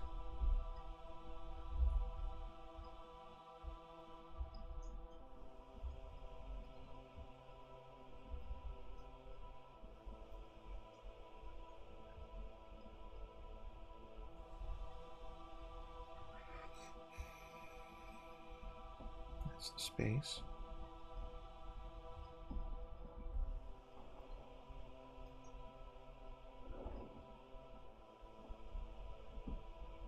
This is the top of the caption box.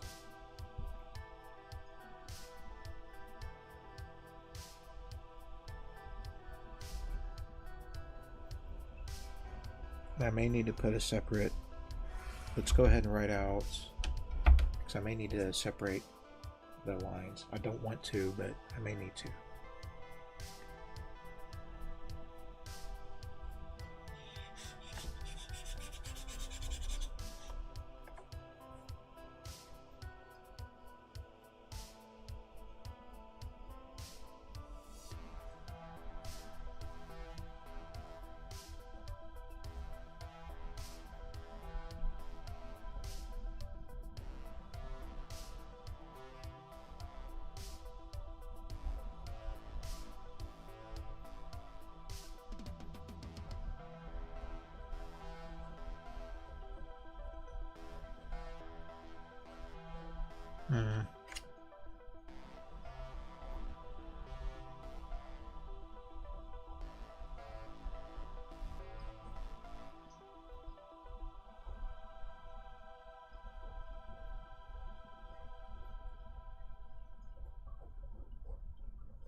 Yeah, I have to make it caption box more narrow, I guess. Maybe I should have added another line up here.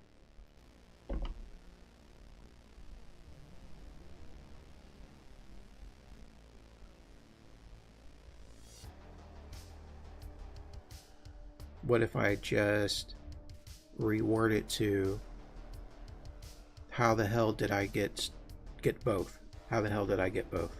Instead of how the hell did I get stuck with both? And that might, see, that would barely fit there.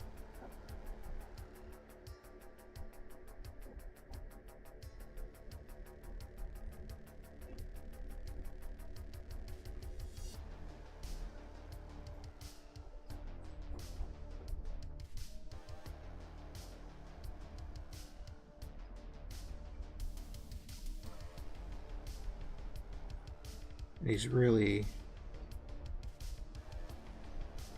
okay.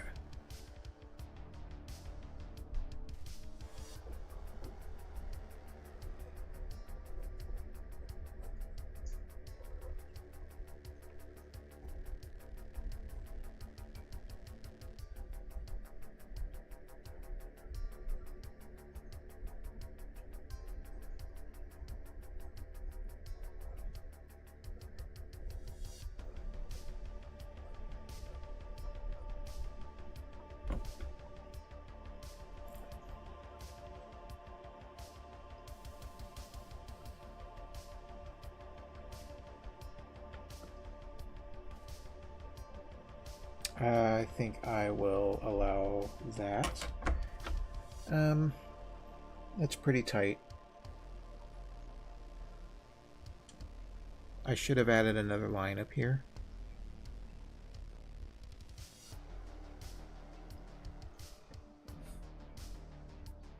Should I?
I'm gonna leave it.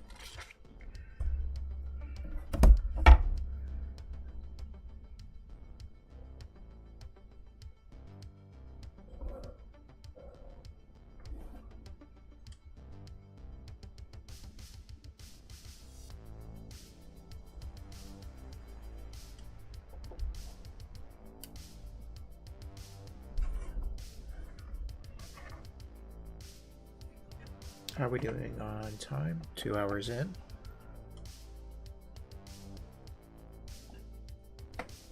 Oh, I need more table space.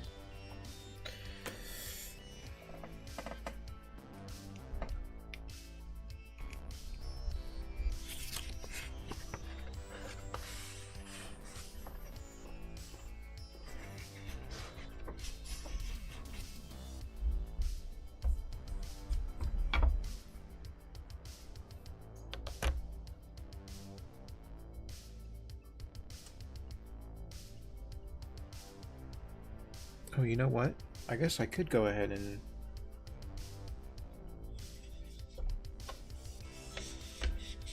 do this one.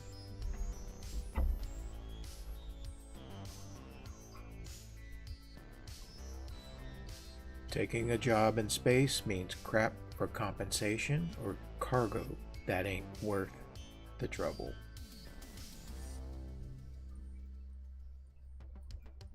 How the hell did I get stuck with both? That's my dumb luck. But the destination is what piqued my interest.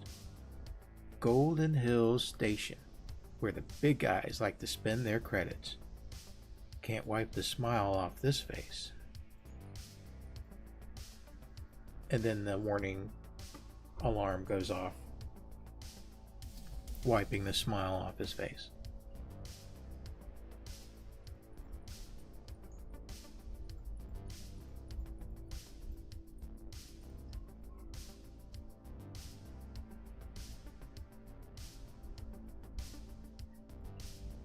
So I know this one as well is also going to, may also be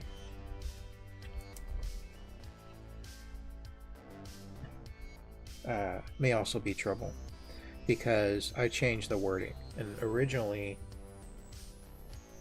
I had this written out, but it's no longer relevant.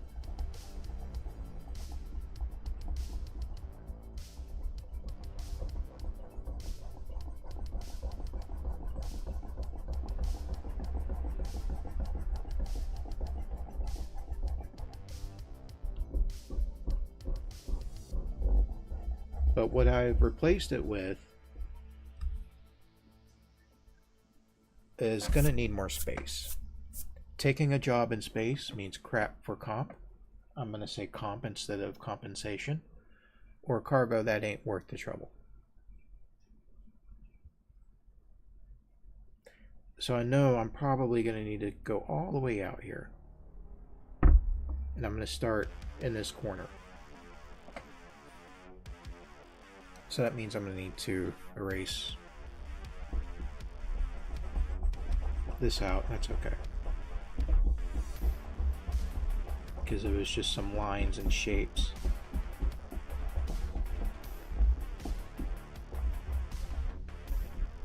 I just sort of represented paneling and seams or other details in the background of the ship. Bye-bye eraser shavings.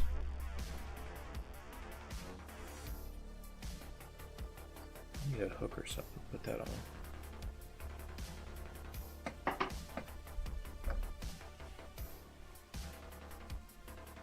Okay, see what I did there? And let's take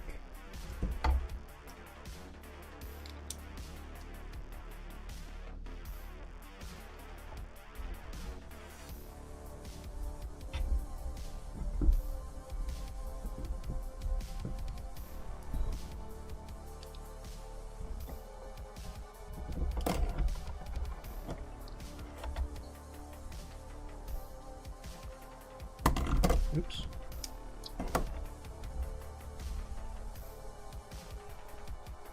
I'm going to go ahead and draw in my left border. I'm going to let the lettering guide draw in the top border. Let's move this out of the way.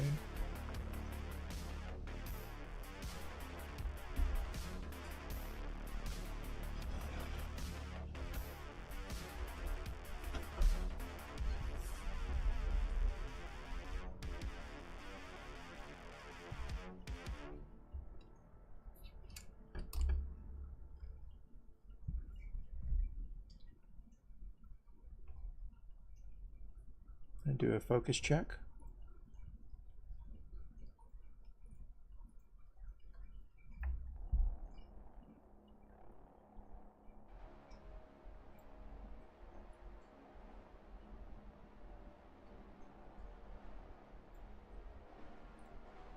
I think that's okay.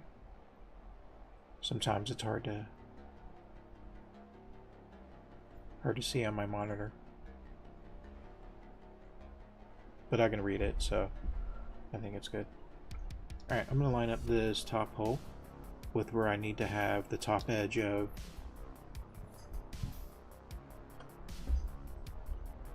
the caption box. I'm going to slap it right there. Let's try that. I'm going to go all the way across. I'm going to go into... Ooh, I think I'm going to run into my camera here.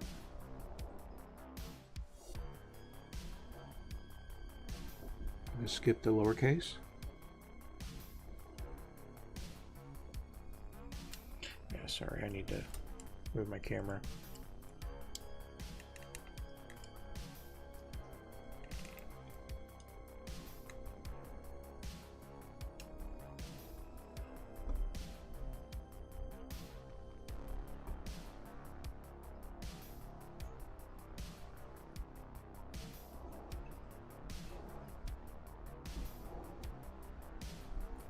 I think thinking about this and looking at what I've done so far, one concern I have is that I have too much lead space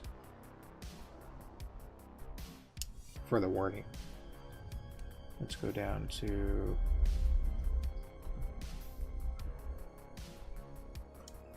this here. I'm going to make sure that I'm lined up. Down just a little. That's okay. Good enough. And I'm afraid that there's too much space between the lines of text.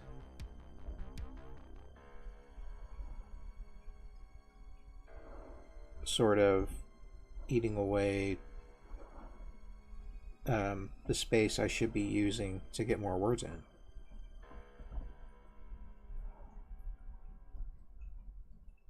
I think that's enough. Voila. There's our parallel horizontal lines spaced out for the top edge of the caption box. First line of text, space, second line of text, space, second line, third line, so forth. I don't think I'm going to need all the way down here, but let's see how it goes.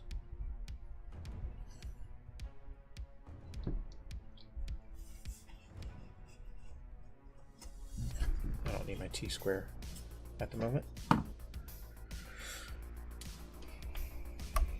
or the lettering guide.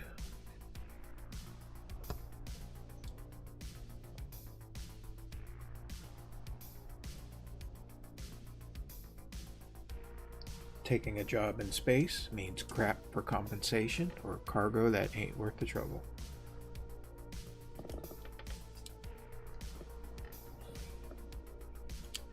Let me see if I can adjust my camera just a little bit where you can still see it and it's not quite in my way.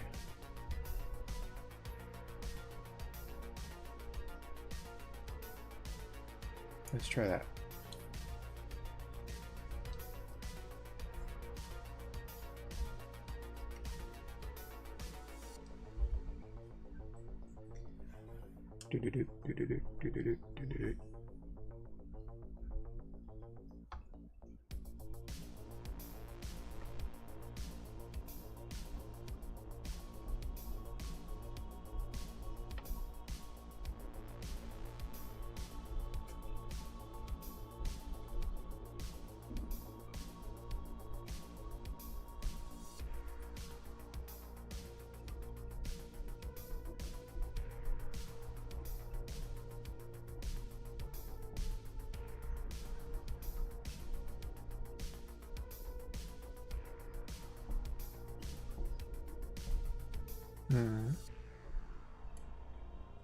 That's a little tight. That's okay.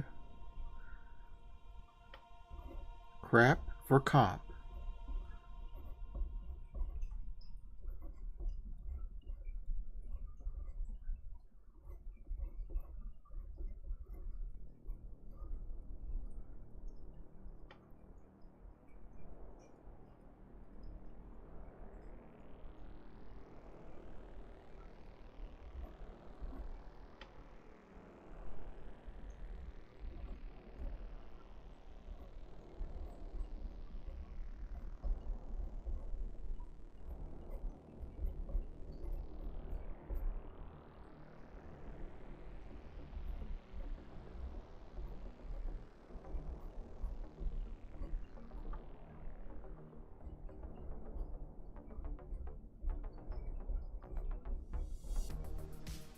Can I change this to say taking a job in space means crap for comp, or cargo that ain't worth the trouble?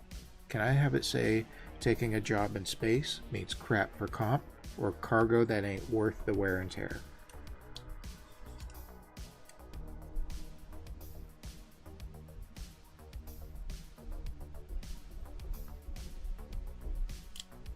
I don't want him just bitching and moaning. I want him to have a legit reason for being concerned about, you know, what he's hauling, what he's being compensated for. I guess, you know, like the player in the game and like myself, I can see wanting to go for richer cargo versus cheap, you know, junk. You don't want to haul junk. I mean, you get money for junk, but if there's something better that's out there that you could make more money off of in a quicker amount of time, then, you know, he's going to want to go for that. And that's sort of maybe one of the goals of the game. Of course, you can just haul junk and make money off of junk, but you're not going to get very far, and you're not going to have a whole lot to play with. So it's really just what your mindset is in the game, what you want to do. Decontrol, I can see him. Well, he's got to keep his ship maintained. His ship is not a normal ship, cargo type ship. It's sort of customized in a way. I won't get into details on that, but it's a customized ship in a way that he's going to have to keep working on it. Something's going to break, something's going to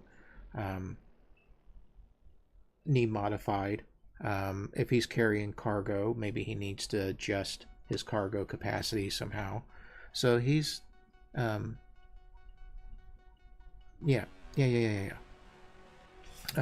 I don't want to drone on and on about too much, but let's see here.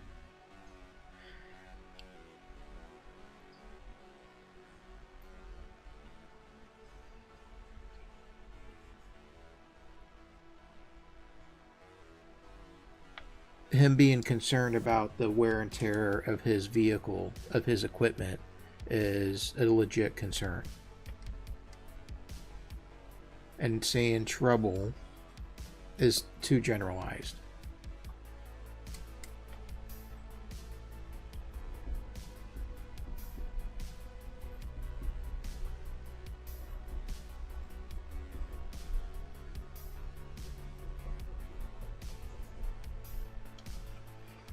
Alright, so how's the spacing look on all this? I'm cool with it, and I'm still a little bit concerned that the leading in between the lines of text is just too wide. So when I ink it, I may be a little bit liberal in how, or extend out just a touch, instead of trying to keeping it within my lines. I'm gonna probably go to the line, which would mean the stroke is gonna stick out a little bit. We'll see how it goes.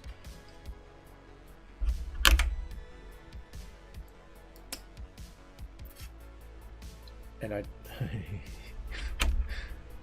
don't know, when I go back and look at my streams or my recordings, sometimes I'm concerned that I'm over explaining things, but then I realize, well, if I want to use the video to explain stuff, I need as much information as possible. There's nothing wrong with too much information with art.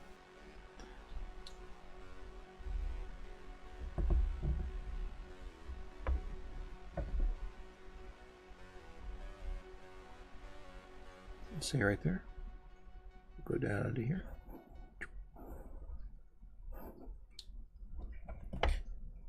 But I nailed that just right with the spacing and given myself space here.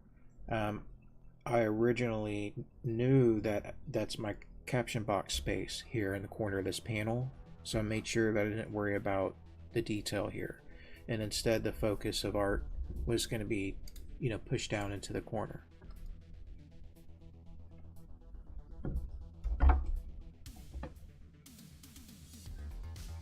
Now that that's ruled out and penciled in,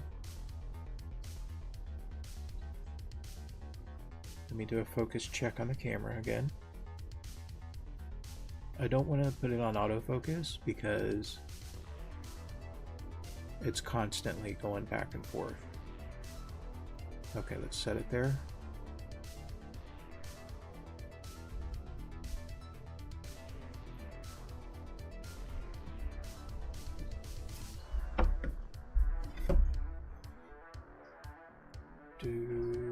Here, let's use the T-square to draw in our bottom edge. We'll put it right there.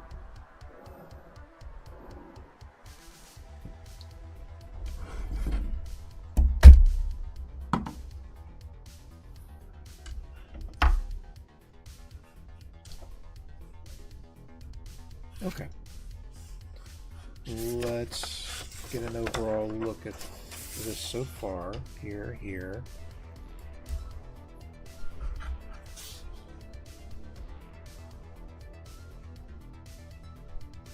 How the hell did I get both?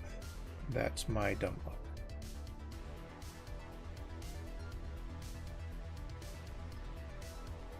Oh, I need to fix his hand here. His fingers are too long. So I need to get rid of fix the tips of his fingers so they're not so long. Looks like a monkey hand.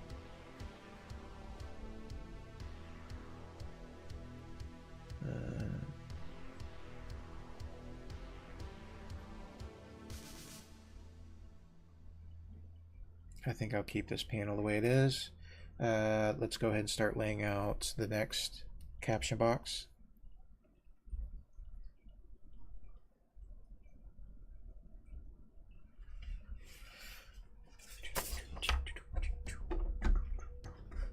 All right. Always make sound effects.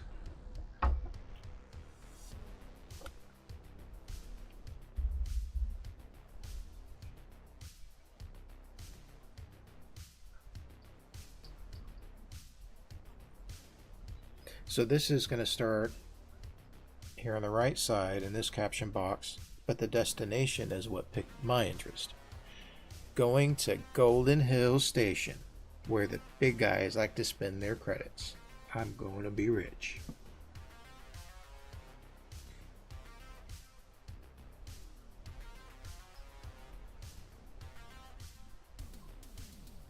And then intentionally, the last line, "can't wipe the smile off this face," is in its own panel. Just to emphasize the emotion. Because in the panel, you don't actually see his face. You don't see his smile. But the panel after that, when his alarm goes off that his route has been halted, that frown's been turned upside down. But that's not in his internal dialogue. We're not going to write that.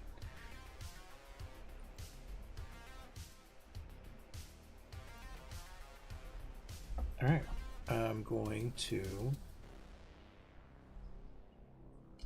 leave the art where it is here. Let's get our T-square back up on the table. Is there a way I could put it up here? Oh, actually I could. That's kind of cool. Alright. Sorry.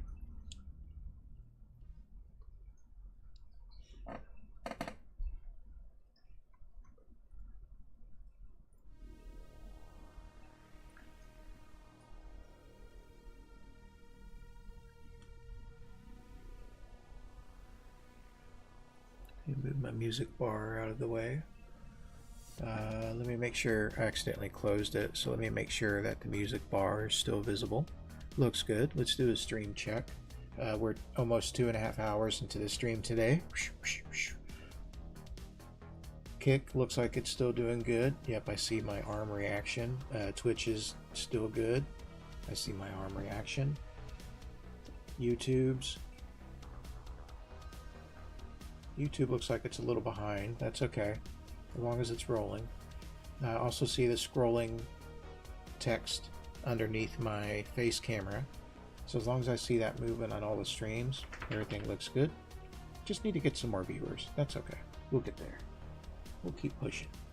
One thing I need to do is produce more video, posted video content on YouTube that I can share online and social media and stuff like that will help me out. So in the background, I'm trying to work on that at the same time. We're going to put in our left and top edges here. I think I'm going to need a lot of space because there's almost the same amount on that panel that I just did. Let me get my reference back up. I keep closing it.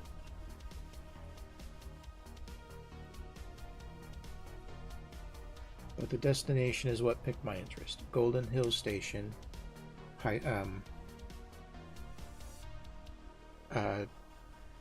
What do you call it? A dash, a hyphen, where the big guys like to spend their credits. Sorry, sometimes I draw a blank when I forget what the word is I'm trying to say.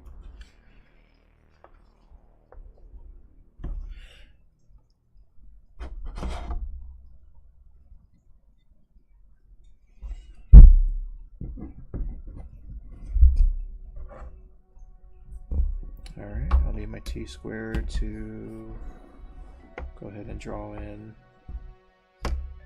my left edge.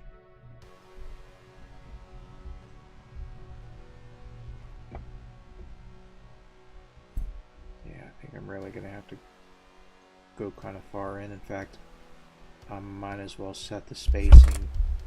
Oops. Sorry if I made a weird noise. I'll set the spacing on this similar to what's on the left. Move that over a little bit. Let's see how this works.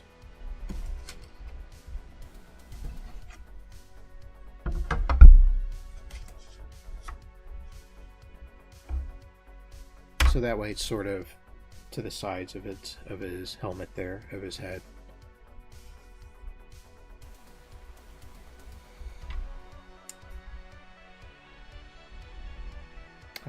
I'm not going to use a regular eraser. In fact, let's use something a little bit more gentle.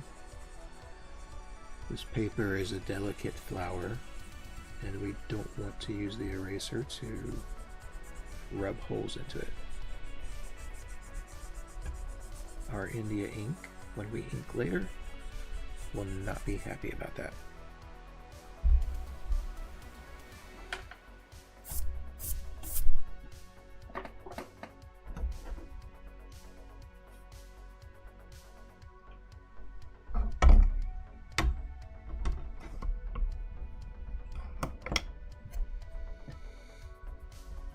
Ames lettering guide set on 6. I'm gonna go, let's go here.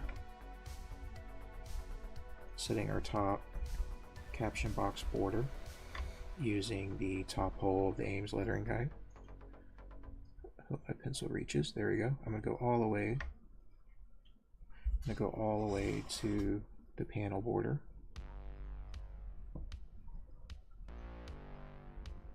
I'm going to go to the next hole for the, oops, oh my gosh.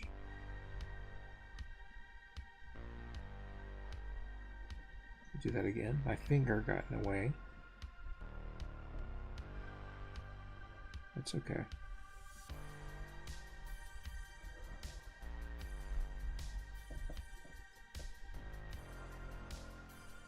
Oh wait.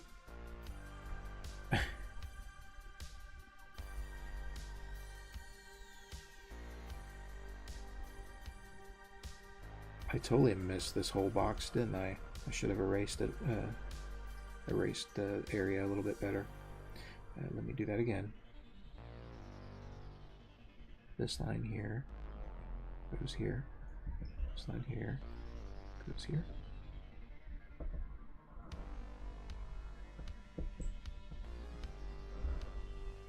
Next line. All right, let's bring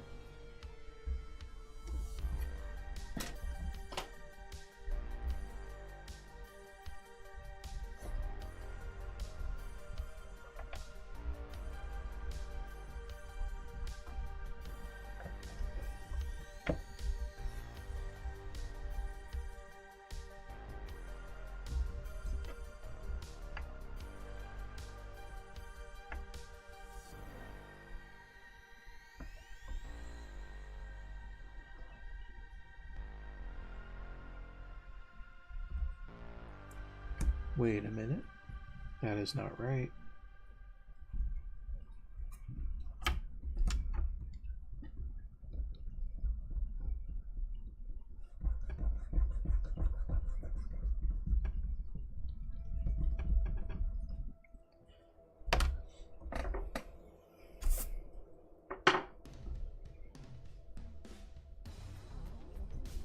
Let's set that up again.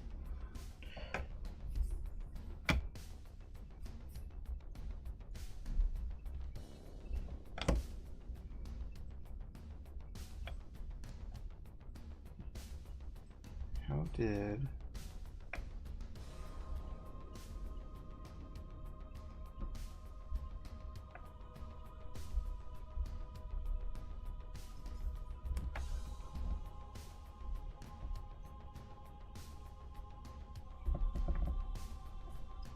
Maybe it wasn't. Maybe it was okay. This thing throws me off sometimes. Because there's this. And then this line. Yeah. There we go. That's better. This line. This line. Next. Next. Next. We'll stop there. We have a pretty good start. Let's start writing it in.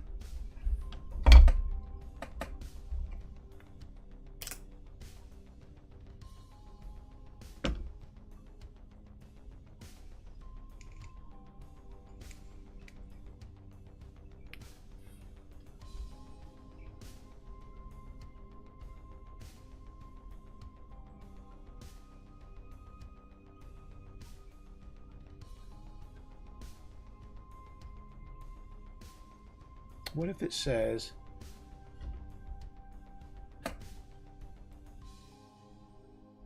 how the hell did I get both? That's my dumb luck. My destination is what picked my interest. The destination is what picked my interest, instead of saying but. So I'm going to write in there's my top. Now wait a minute. There we go. 1, 2.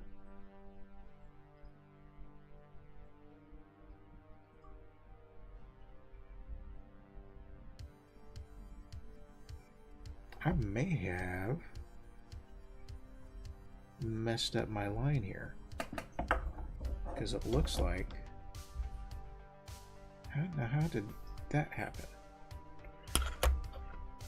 It is a mystery. And I think having this detail that I was supposed to really erase out, I should have did a better job erasing it out. I think that threw me off when I was drawing in these parallel lines. No problem. It just means you have to hear eraser sounds for a minute.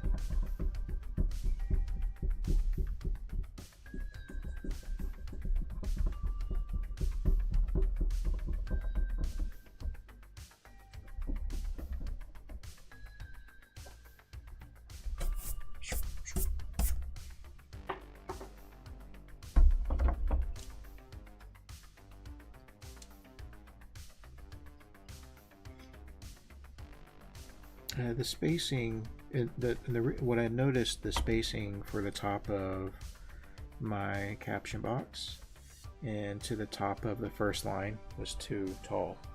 So somehow I started off wrong. So I need to look at that again.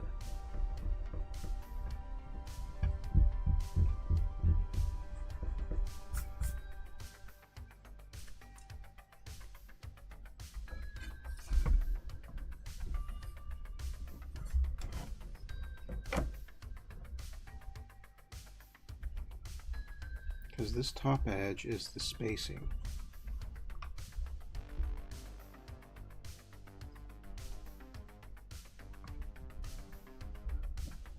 How's my time?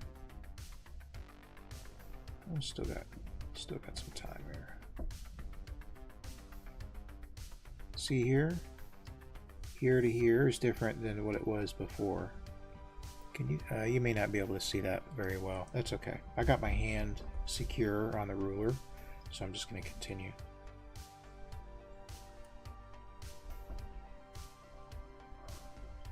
Okay.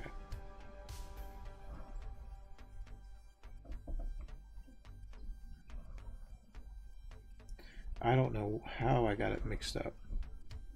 See, that looks right. And this looks right.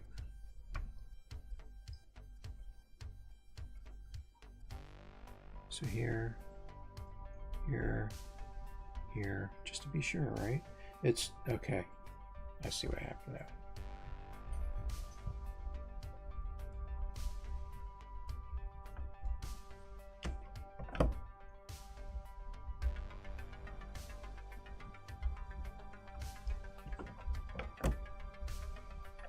Yeah, I don't know.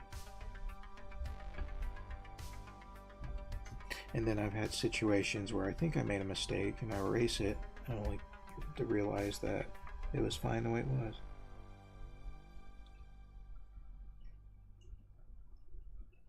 Let's try this, but this needs to go here. Yeah. Right? Yeah. Next line.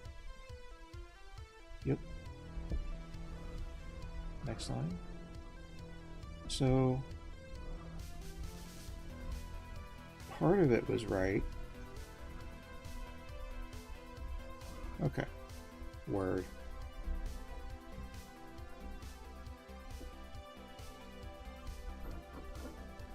There we go.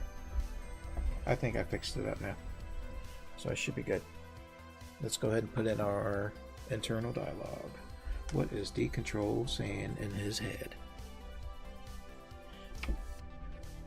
He's saying, what I need is a Choco Taco and some Funyuns.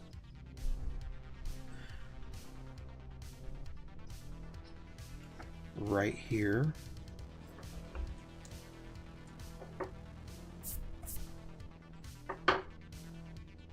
Here.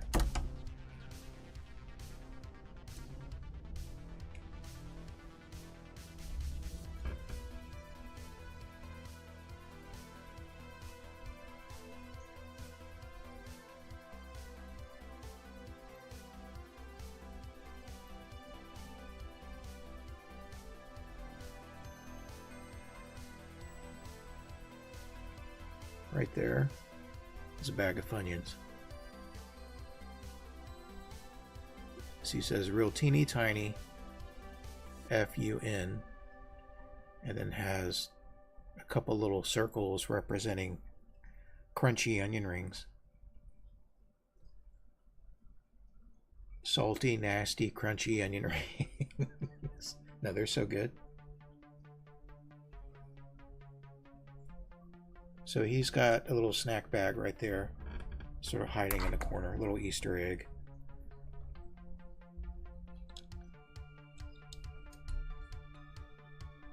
All right, let me get back.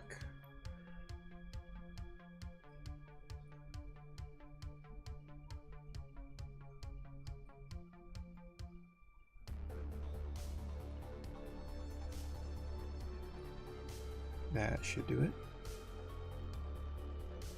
Hopefully vertical and horizontal streams can see okay.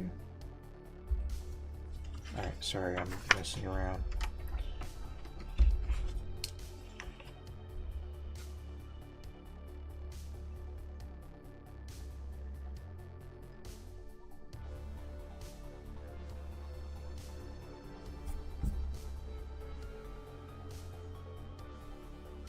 I feel like it needs to start off with but.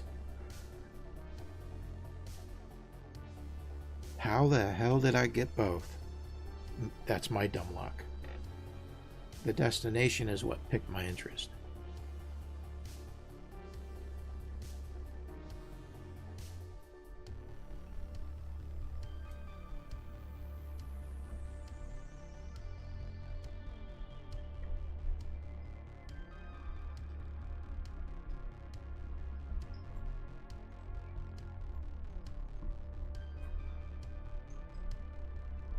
I think I'll just rearrange it a little bit. The destination, Golden Hills.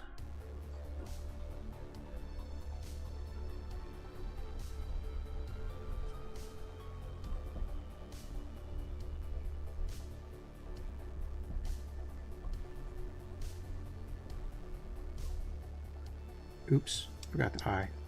And I'm writing way too fast. Need to slow down. It's looking more like handwriting. So I need to slow down a bit. Or looking more like, you know,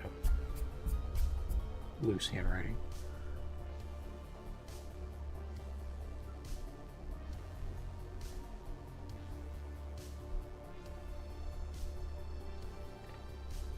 See, I may not have room right there.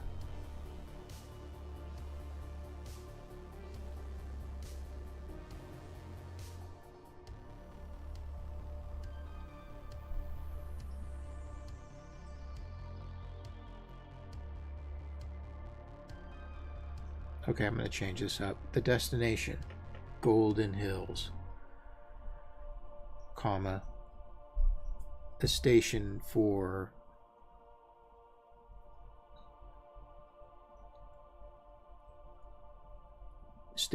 the rich.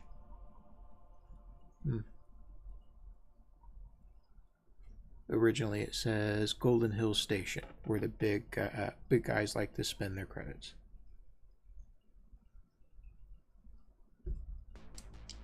I need this to say Golden Hills Station. I don't think it's going to fit, unfortunately.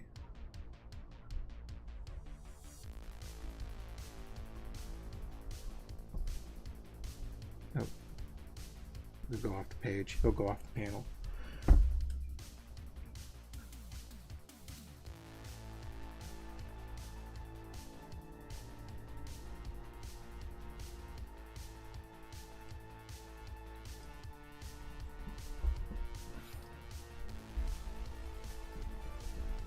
So we will remove Golden Hills Station, or that line. Oh, I accidentally erased my guide.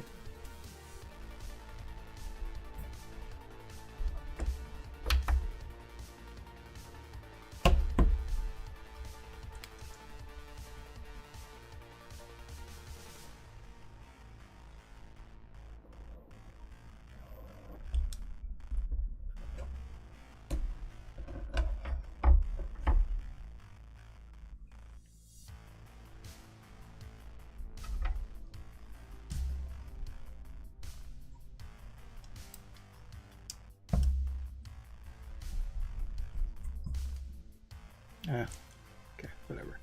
The destination is what piqued my interest.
Needs to be a hyphen here.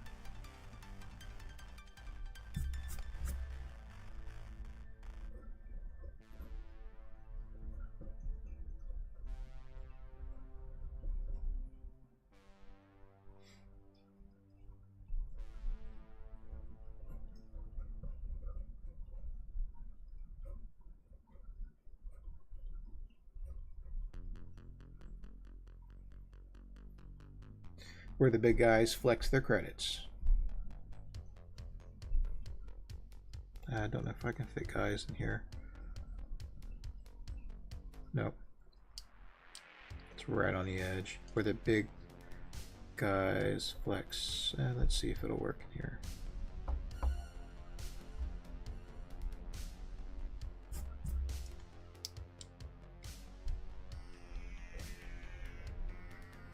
Whoops.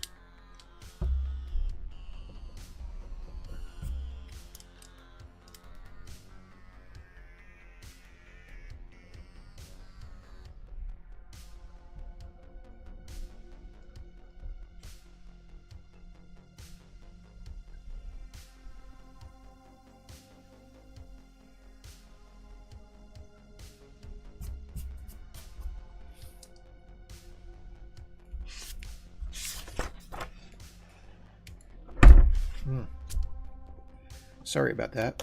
I'm going to keep bumping into my table here, or moving my table. Alright, let's see. Are we really going on almost 3 hours? Wow. Holy smokes. I think I will go ahead and add in a final line here. So I need to...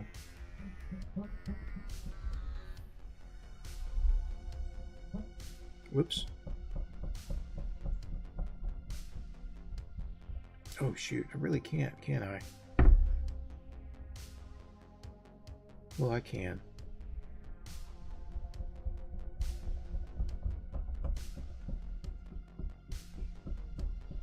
I had a water bottle up there as well. Another Easter egg, but we'll maybe move that somewhere else. The Funyuns must stay.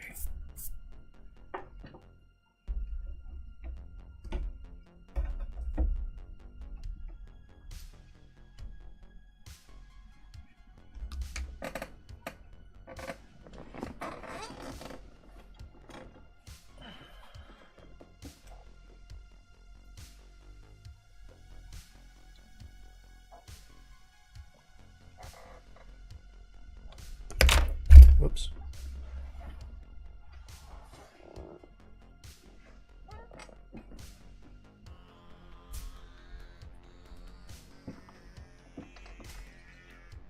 Try to quicken the pace here a bit. Excuse me. Of course, I have no idea where I put my lettering guide. Oh shoot. It is under this paper.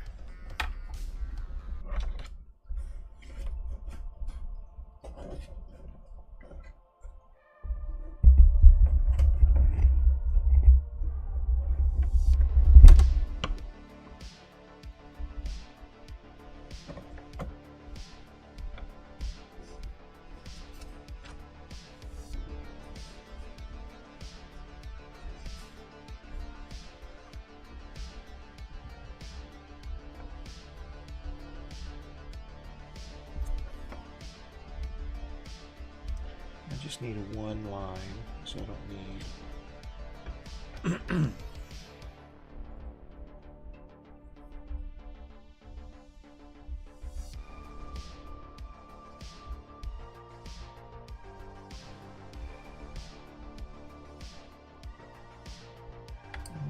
Make sure I'm lined up. Oh, wait.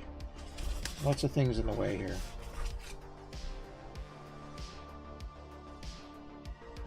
Again, making sure I'm lined up.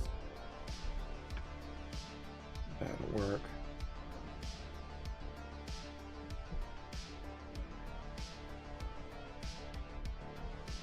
Bottom edge. There we go.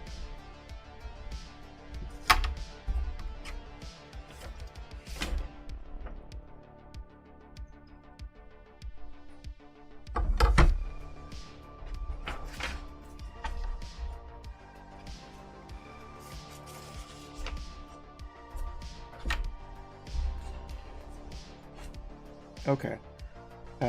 Where the big guys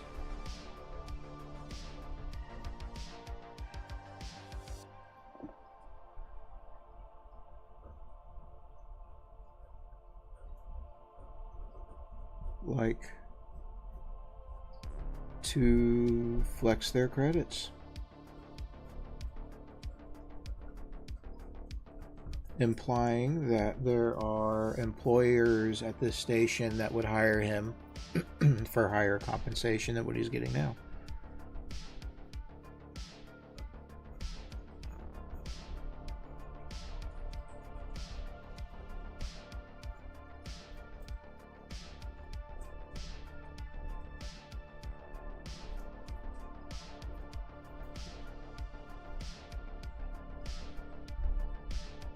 We'll make that fit.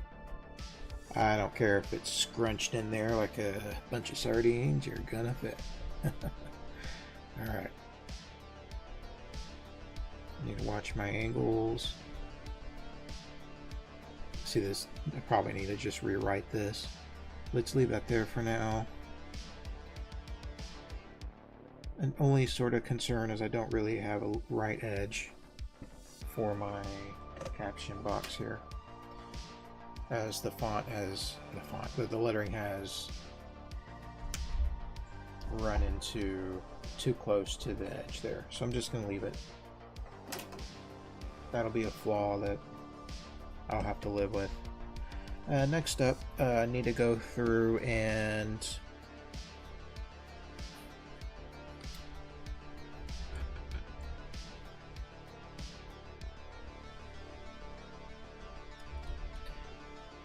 add in my onomatopoeia.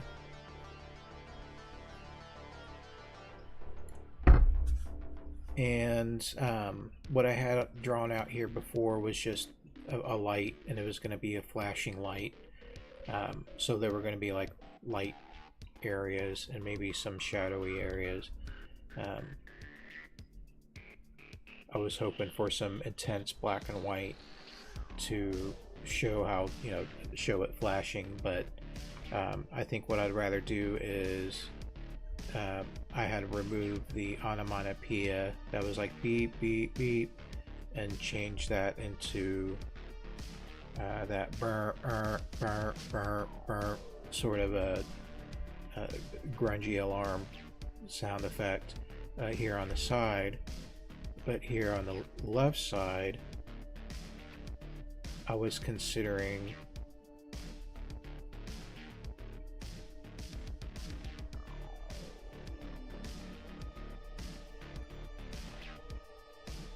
more of warning dialogue by maybe like the ship's computer or something. Whoops. And there's a warning voice.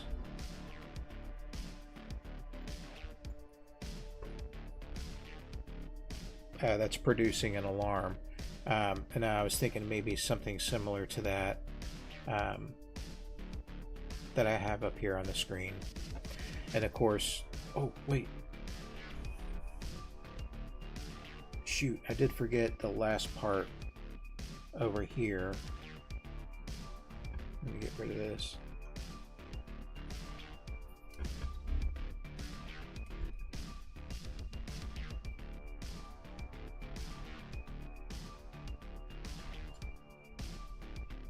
Where he says you can't wipe the smile off of this face because he is about to go make bank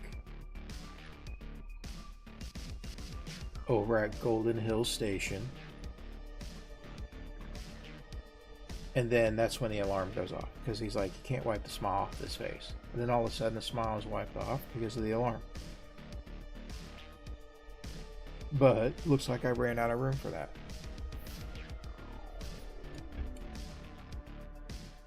That would be down here. So I would need to move everything up here, bring it down here. I could totally do that if I wanted to. I wonder if I should. And go ahead and just block this out.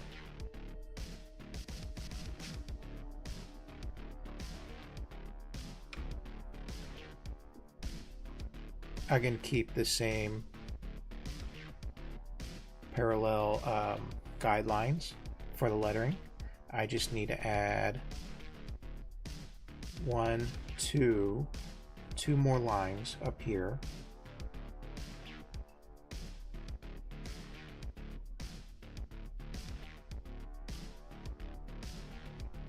maybe 3. Yeah, see, I might have to erase all this and put all that in. I want that in because I think that's a little bit of a comedic sort of timing effect.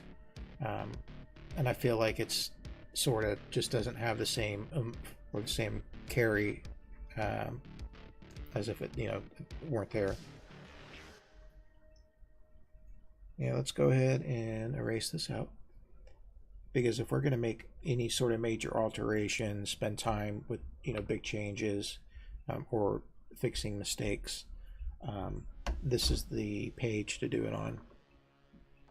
I think if I was further along and I'm trying to quicken up the pace and get this out the door, I may have to make the decision to leave that out, move on, and finish it up, and then not spend, the hour or whatever required to fix this up.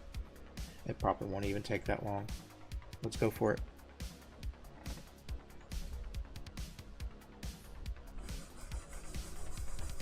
So I'm going to use my eraser pillow to gently take out as much graphite as I can.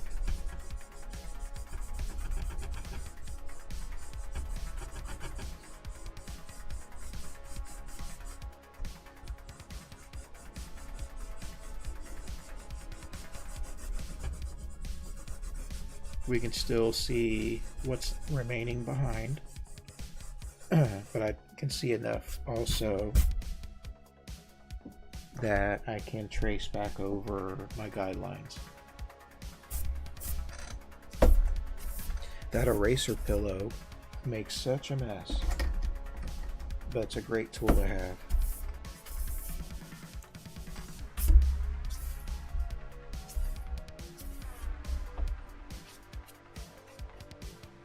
And just keep in mind it will also smudge your graphite a bit, so even though it erased out this area, you can see the difference in paper white, and what's remaining is still some graphite behind, and in fact it's been sort of smudged out, so you have a sort of soft blend of graphite in here, probably because I need a new eraser pillow. I think I've had that one for quite a long time.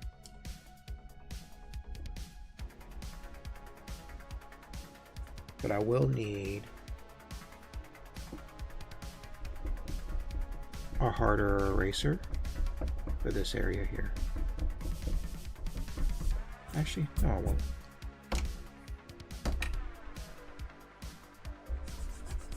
We'll do the same thing, but just in case, something happens and you want to draw it back in.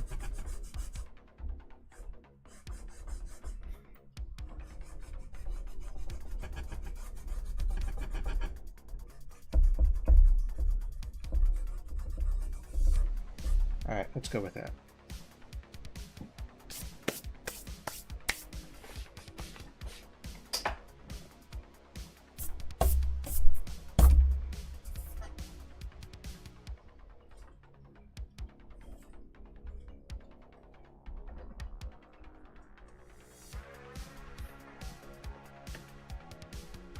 T-square is needed for this.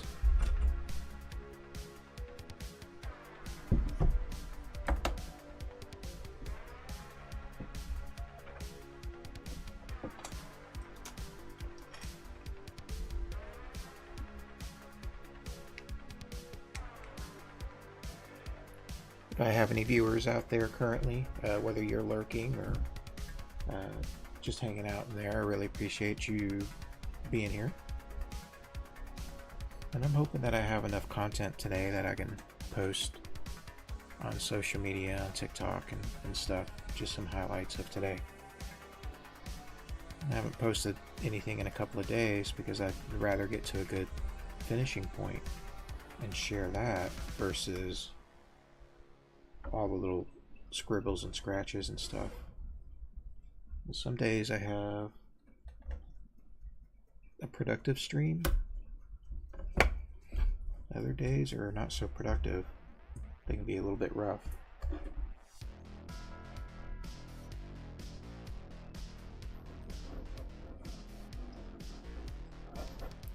Only because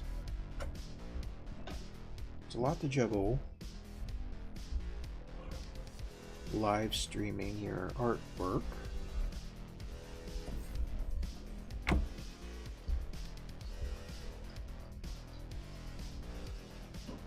Let's go right here.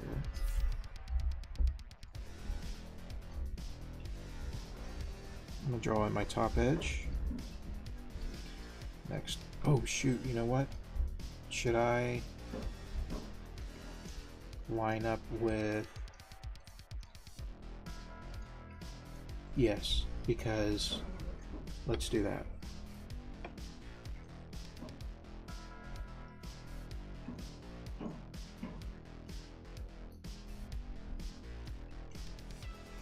The next, the destination is, and then there's this line.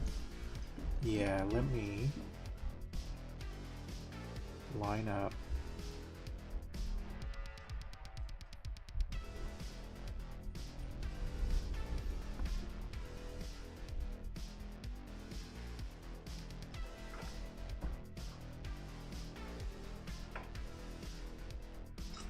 still can't tell if I'm actually lined up with it or not.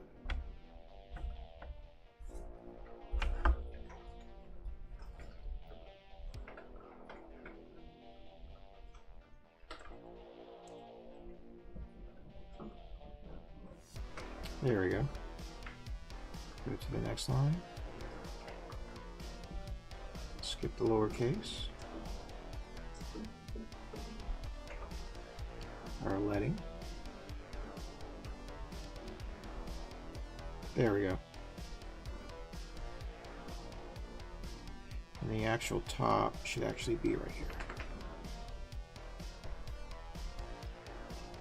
We'll get rid of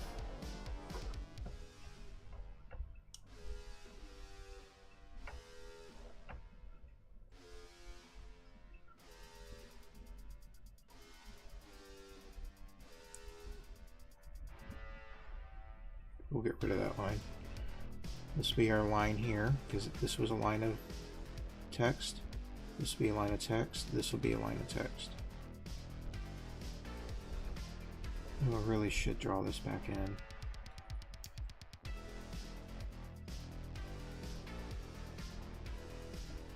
It'll let me. There we go.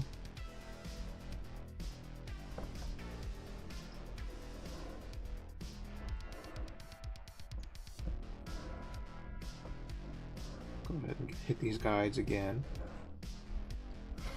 I'm probably okay just leaving these. Alright, there we go. I said I would do it, and I done and did it. There is a bigger panel here to work with for the internal dialogue. Let's get to work.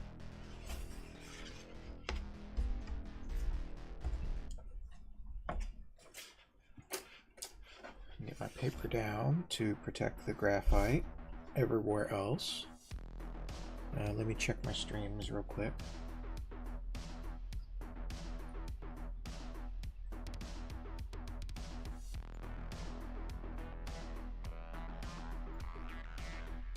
Get a drink of water.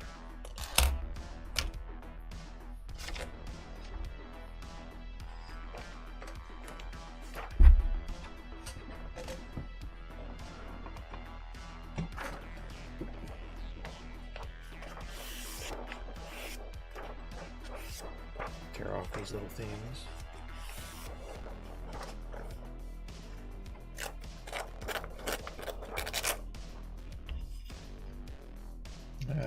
Concept ship for the pirate attack ship. That's one of the things that I sketched out yesterday on yesterday's stream.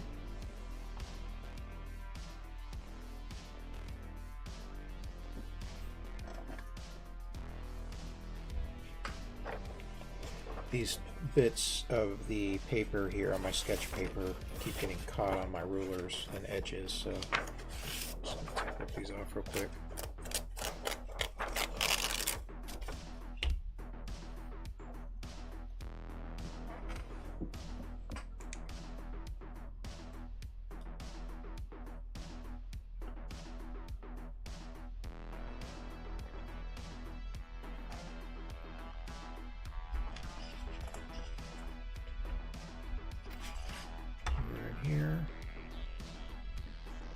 Let's make sure our viewers can see everything that they need to see.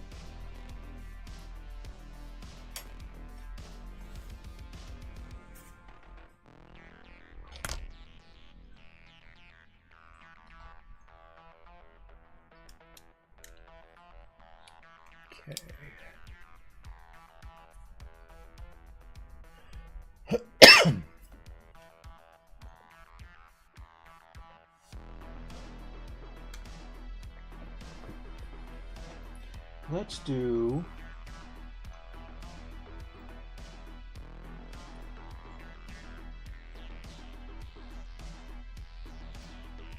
let's keep going.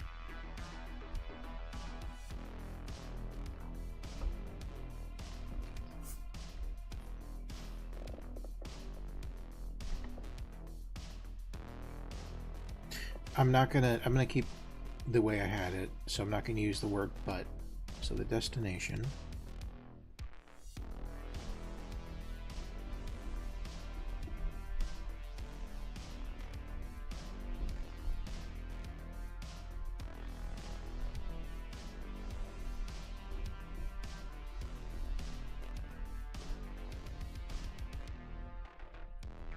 I do not remember it going all the way across like that.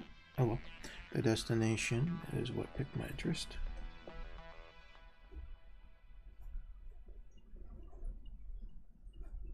Just going to stick with the script.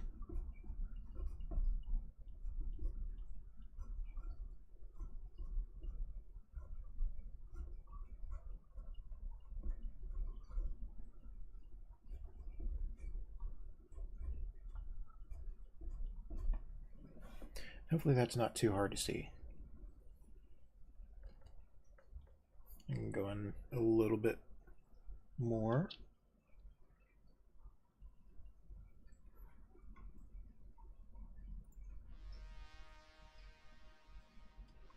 But let me do a focus check.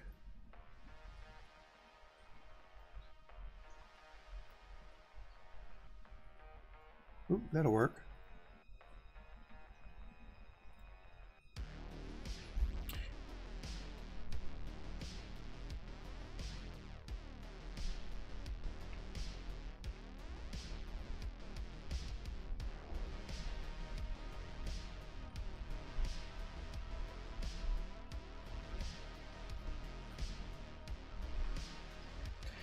Golden Hill Station.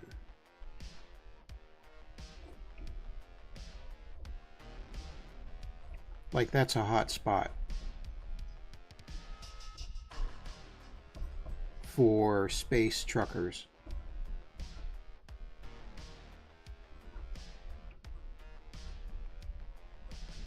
Will it fit? Please fit. This is an underground comic, so it'll fit.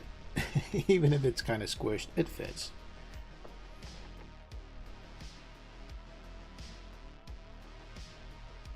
I'll write it out again here just in case, because I do need punctuation and don't have any room for it.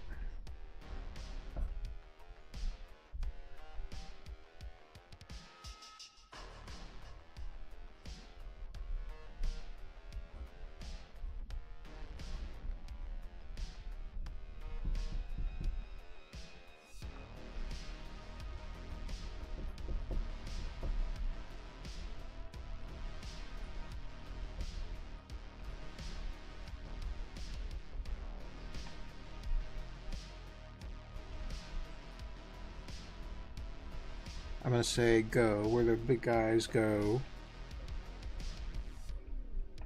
Ooh, how am I doing on... Let me just double check here.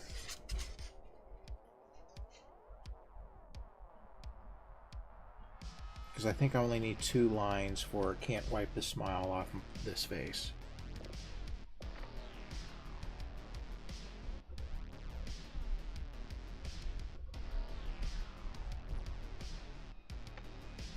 Flex their creds.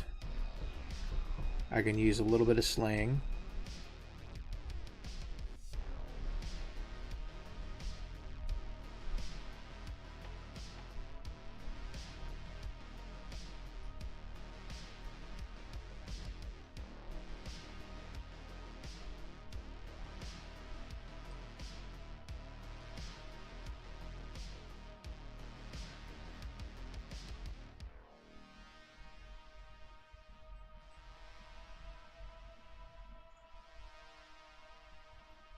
Should I say ha?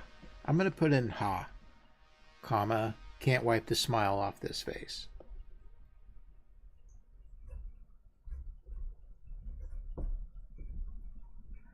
No, exclamation, ha, and I can't.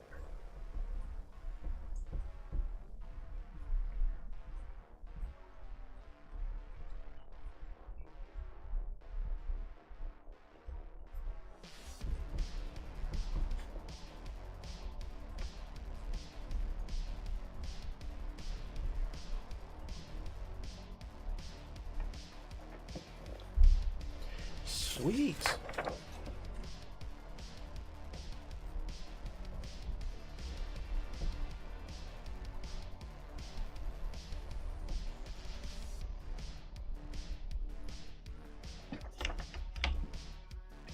The destination is what piqued my interest. Golden Hills Station, where the big guys go to flex their creds. Ha! Can't wipe the smile off this face. Burr, burr, burr, burr.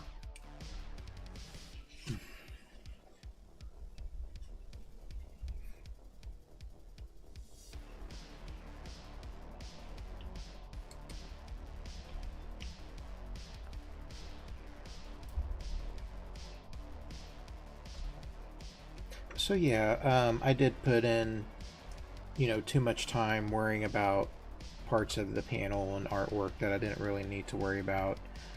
So now that I have my caption boxes in, I could go back and spend some offline time cleaning up and, fixing up the areas that are there and visible. Like the previous panel that we just worked on. Has all the control panels, display panels, knobs, and switches and stuff that you could still see. But about some of what I drew in, I had to erase out to make room for wording. I hope this wording works out. I'm taking kind of a risk at making my wording too big for what this is for.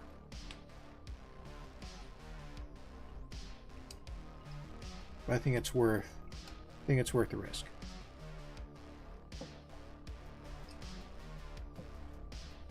And as I've been going along, I have been taking a picture, opening it up on my phone, looking at it on my phone to get an idea of how legible it is. Whether I have to zoom in real close to read what's going on, or can I read it the way it's presented on my phone? So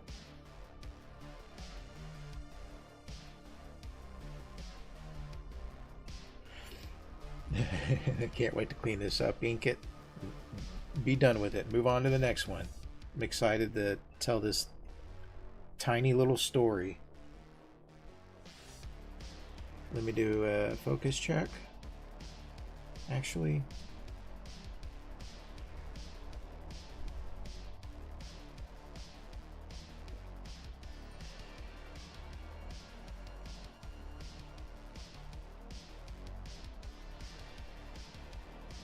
that looks good.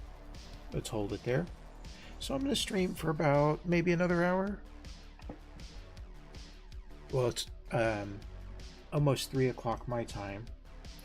And I think I'm going to go, and I've been streaming for over 3 hours, which is great. I'm super excited about having that long of a stream at once. And I appreciate those that have stopped by and said hi and stuff like that. Feel free to say hi or ask questions, or if you have any feedback you'd like to provide, any sort of constructive feedback. Um, if you're here to talk smack, don't bother. But if you're here to provide constructive feedback, or whatever, you have questions for me about my art, about the story, or about what the heck is going on overall, I'm happy to chit chat with you guys. I can hold a conversation, draw, and watch the stream at the same time. It may throw me off a little bit and it may slow me down, but I do enjoy the time chatting with others. I do apologize if I'm chatting and I just kind of forget what I'm talking about and drone off a little bit.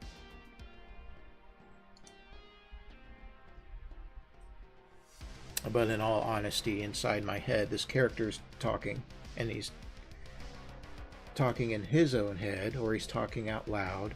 There's pirates attacking him and shouting out loud, shouting orders.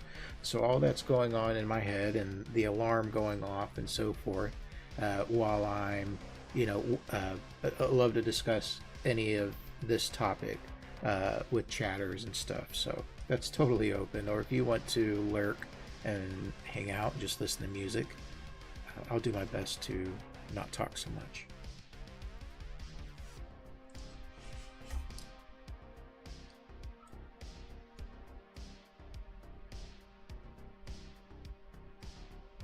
Yes, over here on the left, I thought about a mechanical sort of voice announcing an alarm, just saying warning, warning.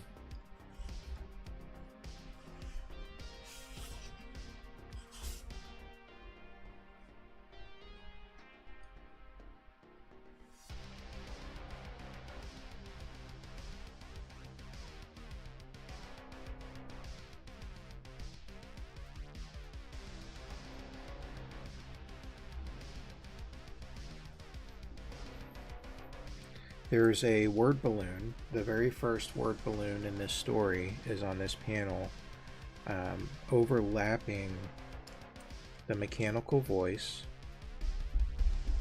And this is where Decontrol's yelling out, "Fog!"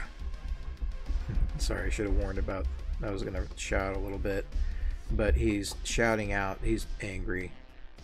I mean, in his mind, he's ready to go to Golden Hills Station and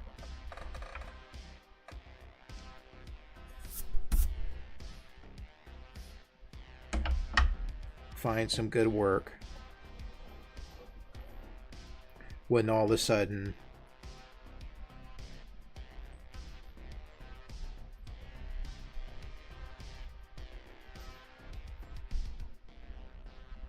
he's, his travel is stopped, is halted. So he's traveling through hyperspace. I'll stick with that term for now. He is traveling through hyperspace on his way to his destination, on his way to Golden Hill Station, where he's being paid to drop off whatever materials he's hauling. And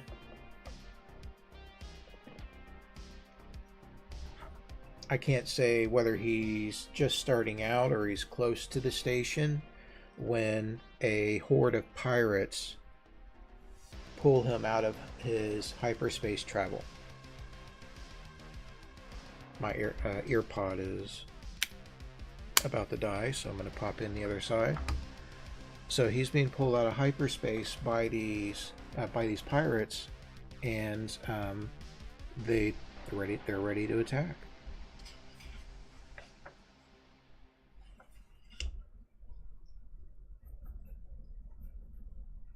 So even though he's had this internal dialogue this whole time, he's shouting out, "Fuck!" He's mad. So I'm going to hand draw out the ellipse shape for that balloon.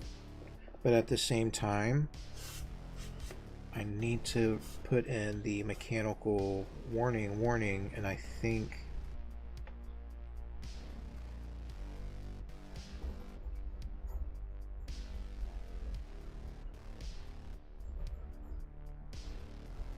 warning is kind of a long word.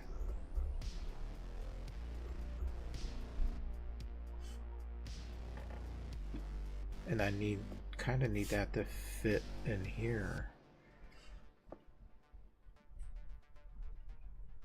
1, 2, 3, 4, 5, 6, 7, 8. There's 8 characters.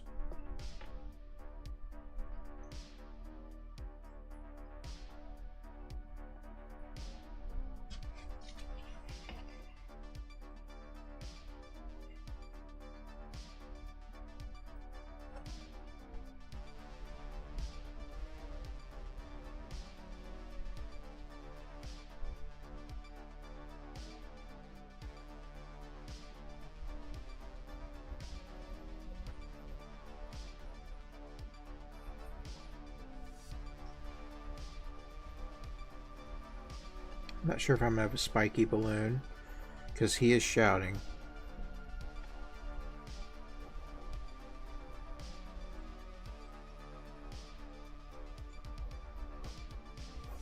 But I need room for the pointer as well.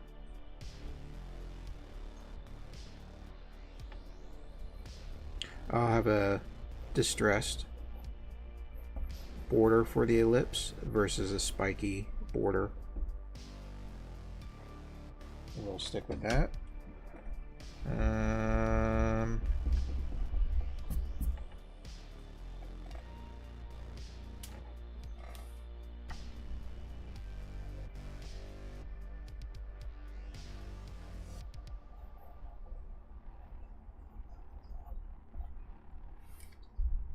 Gonna bring up the edge a little, and that way my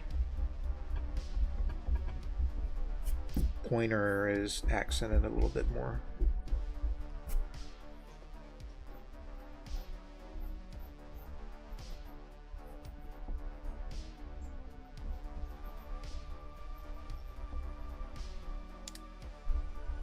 Okay. Good.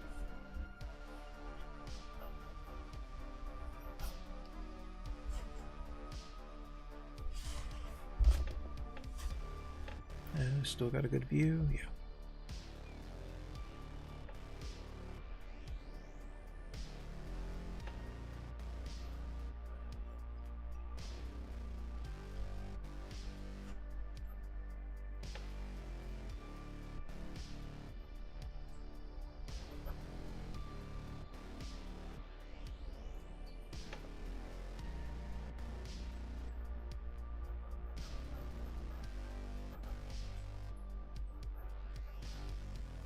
Wonder if I could do a robotic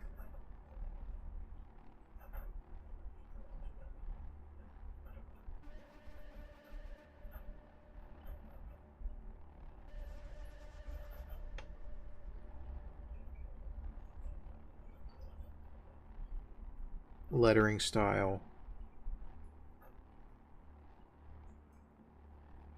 Oops.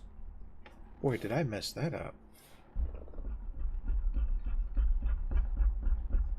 Just moving along thinking I know how to spell the word warning. And apparently I missed the N.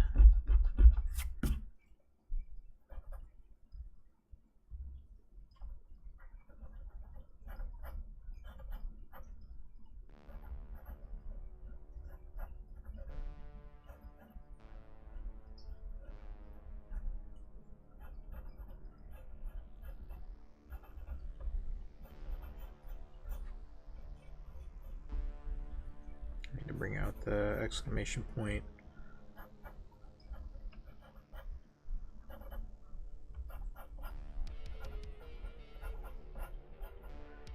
I get the idea. Okay.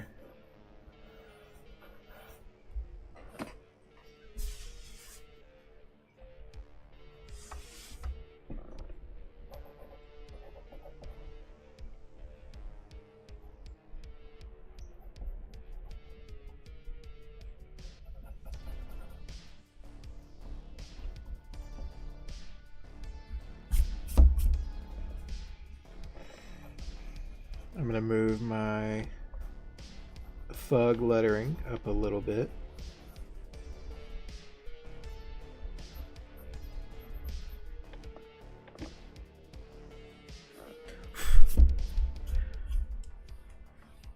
because that's a safe way of cursing out loud, is just saying fug.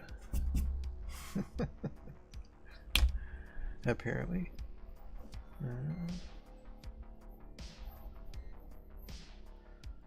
And then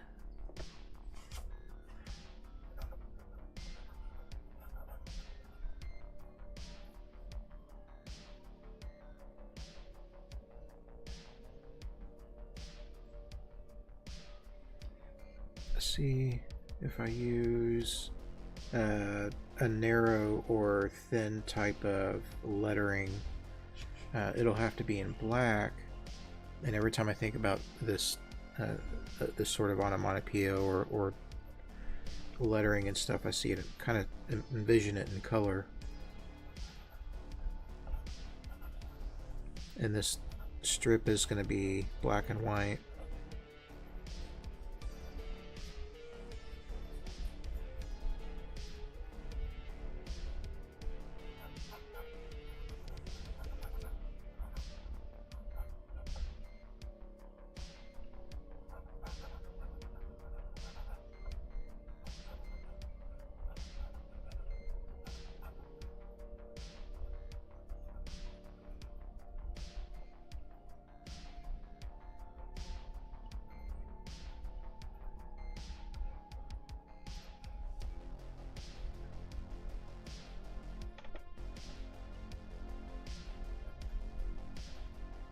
I'll draw it in, but I'm going to practice a little bit with how I'm going to stylize this lettering. Because I want it to be robotic looking, and it's super messy right now because I have the background art as well. I may just clean it up and then redo it, just so it's a little bit more presentable and easier to go over with ink.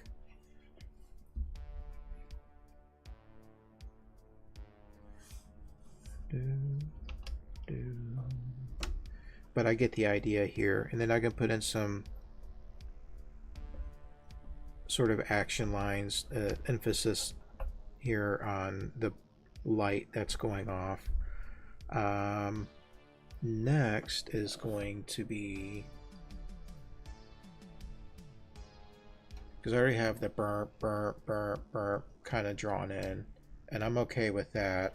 I may refine it offline a little bit, but I've drawn that in where I want it. I want it to look chaotic in here, and I'm hoping that it's where it needs to be, so I'll leave it at that. In this panel, I need to make sure this caption box or this placement or this area that I have for wording is enough, because this is the one area I was sort of concerned about, but I think I'm okay. So let's go ahead and clean this up.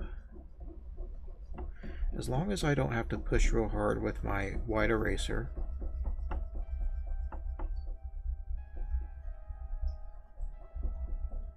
I won't have to use the pillow eraser so much. That leaves a little bit behind, but that's okay. When I'm done inking, or while I'm inking, I'll be cleaning up as much as possible. It's going to be a little messy when it's done, I'm pretty sure. But I think it's going to look cool. I'm going to be happy with it. It'll be a great start. I think I'll go ahead and overlap a little bit. I also need to bring down the bottom border.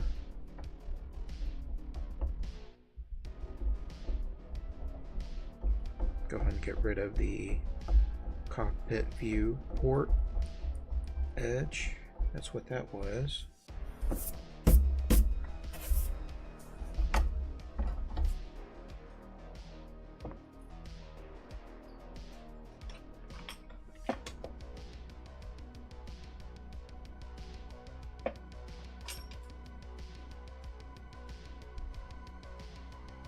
This, and then I'll need my T-square. Let's make sure we got a good spot for viewers to see.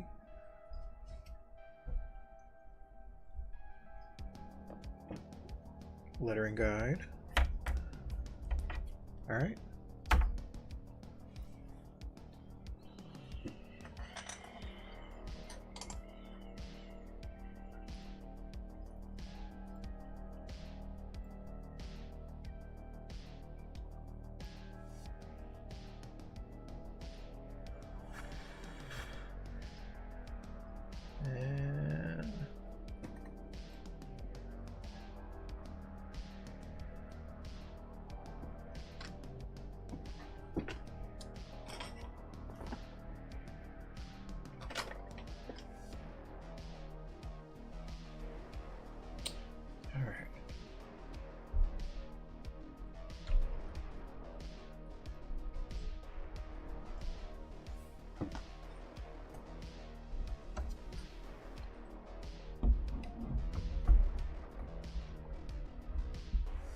I already have a top edge for this caption space, so I'm just going to extend it out a little bit.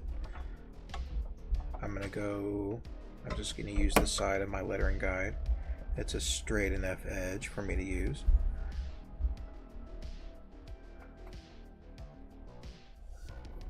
And draw in, oops,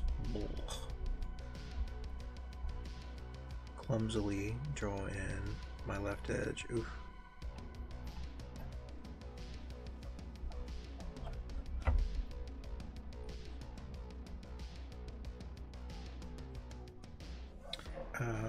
I think that's okay.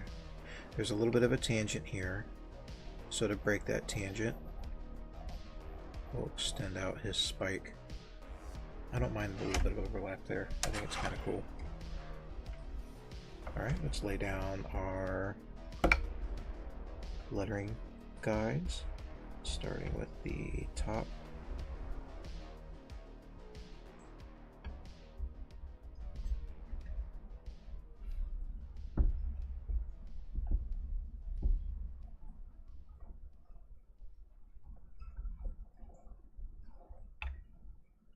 What is in the way? Oh.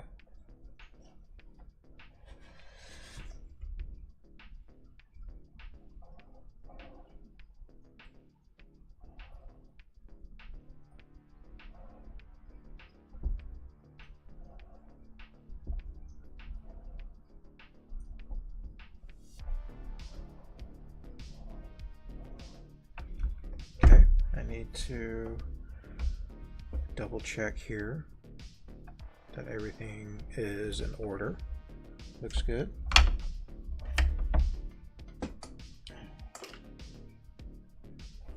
All right.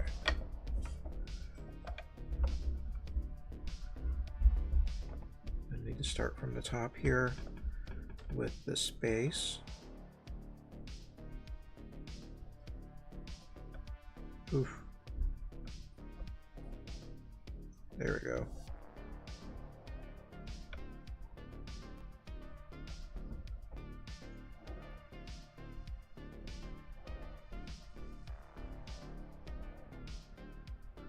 I hope everything is working out. Just need to double check. Look behind me a little bit as I go. Okay, nice. I think that'll work.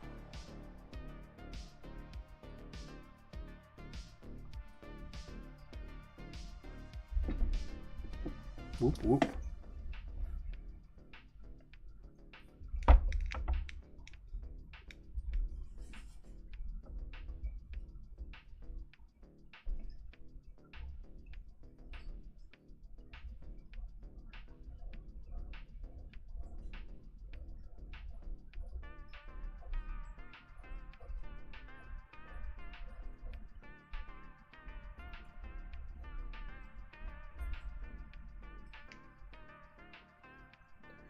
Welcome to my humble home, said the spider to the fly.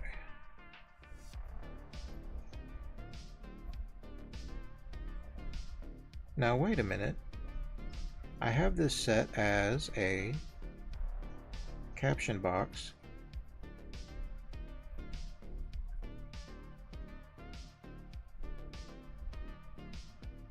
Do I need to... Yeah, I still need to use parentheses.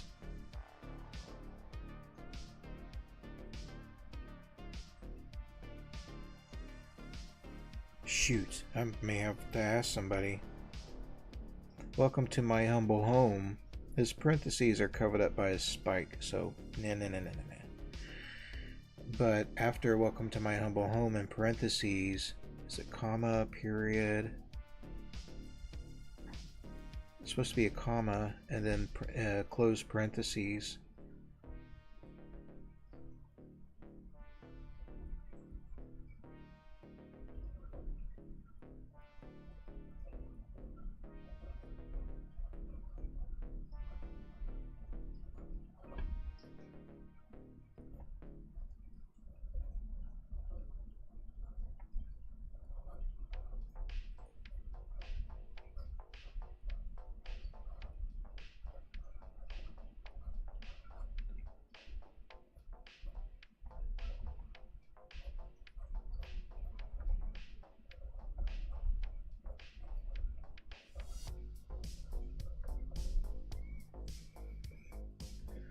I'm sorry if I'm shaking the camera. I have a lot of, like when I do the lettering, I have a lot of force going into the fingers for some reason. It's just like I'm hanging on to the pencil for dear life. I'm putting a lot of energy into it, and it just helps produce this sort of lettering. And at the same time, it's sort of relaxing, which is weird. I think I have it where I need it. Sweet, let's put in our left edge. Oh wait, that is the left edge. Sweet.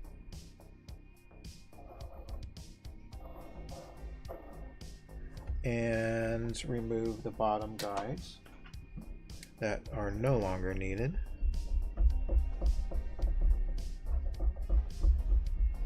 I'm not going to redraw in any of the background art from here. I'll just do that offline.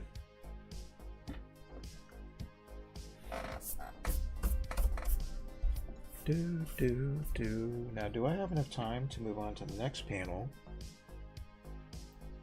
Oh, wait a minute. I wasn't supposed to erase that part. Right here. We'll keep that bottom.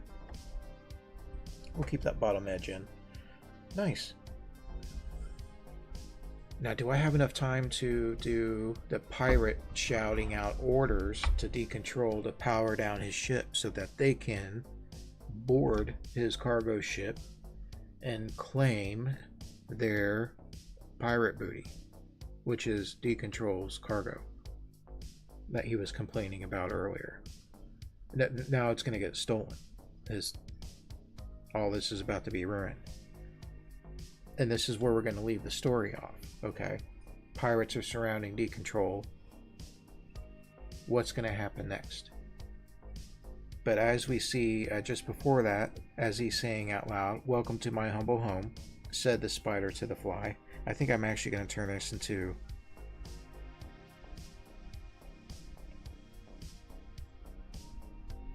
I may need to adjust that artwork a little bit.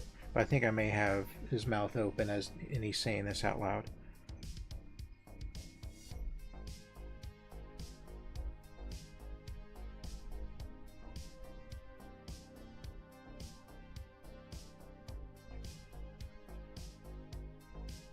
Yeah, I think I will.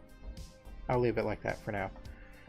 But also being spoken out loud is the pirate yelling at Decontrol through the communication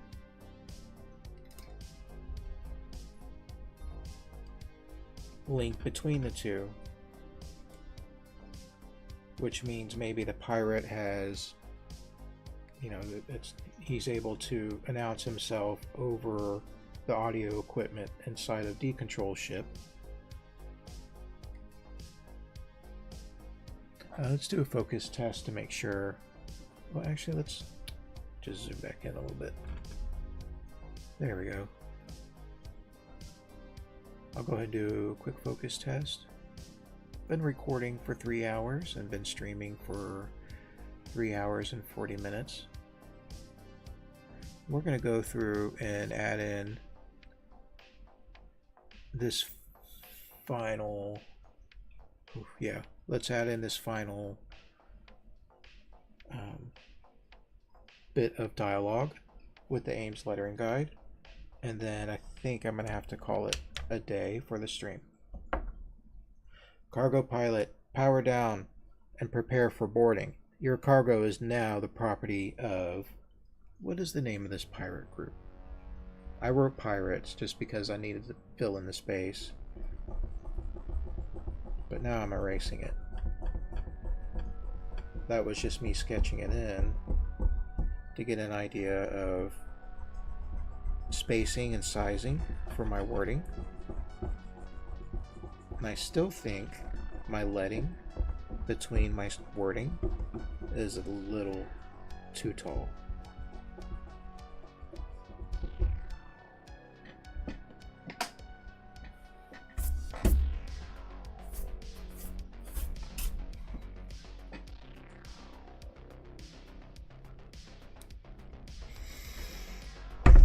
Sorry, the table keeps bumping. I'm gonna try to fix that at some point. Oh, and I know I have the microphone right next to it, so hopefully that's not too loud. Let's go in and add in our top and left.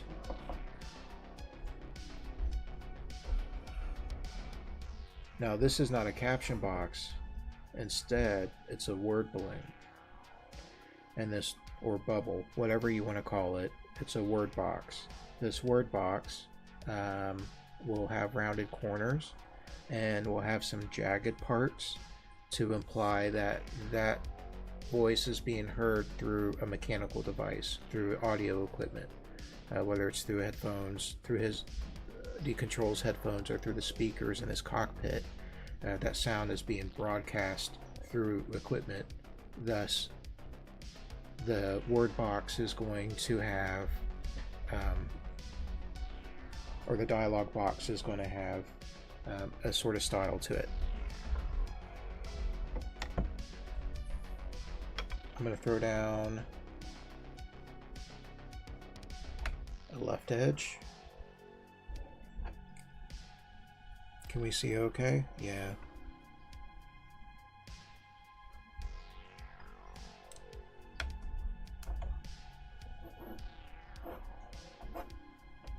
And from here, I'm going to put in my top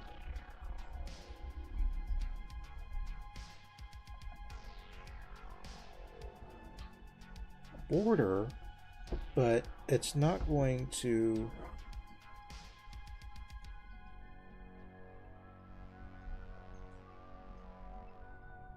it's just sort of a guide for spacing to start.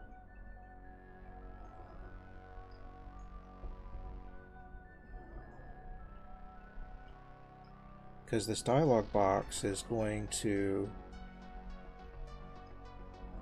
be more rounded. I don't think I need a whole lot of space, but I'm gonna have to come up with a name for this pirate group, and I may need a little bit of help with that. I'll think about it, and I may have to actually put that part in offline. I may not have time to throw it in if I don't have it figured out.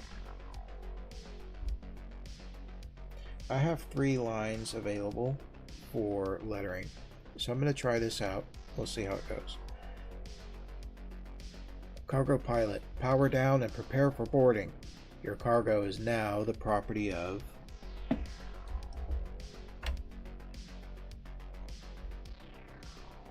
In my digital mock-up, I have 4 lines. I have 3 here, so I wonder if I need to go ahead and throw down a 4th line. And I kind of, well, you know what? I would have to adjust my ruler anyway.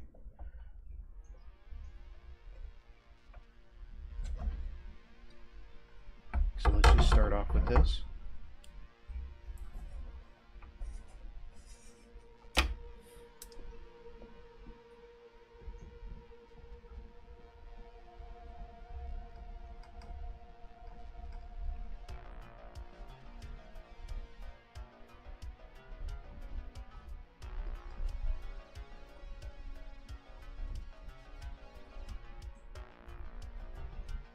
Is this really shaky or what? I'll have to go back and review my video.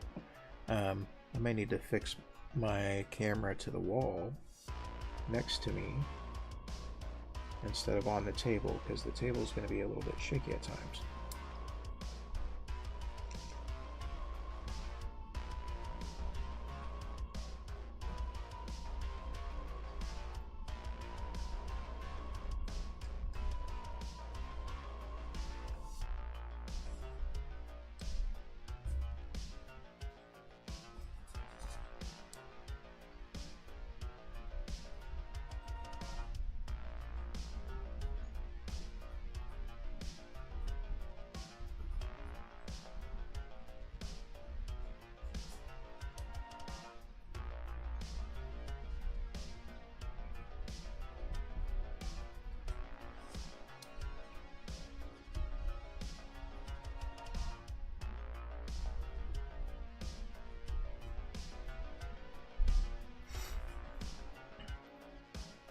I need to put down over here.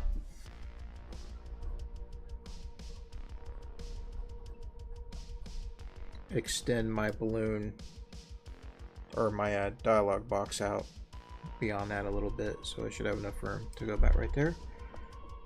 So I'm going to erase that. I should have stopped myself as I saw it.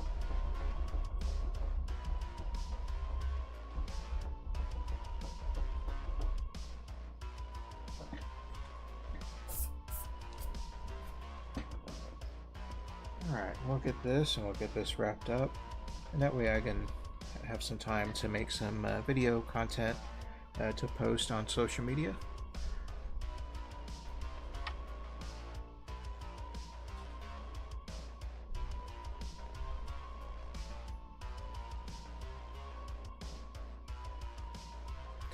Oh, I don't need a period there. Power down and prepare for boarding.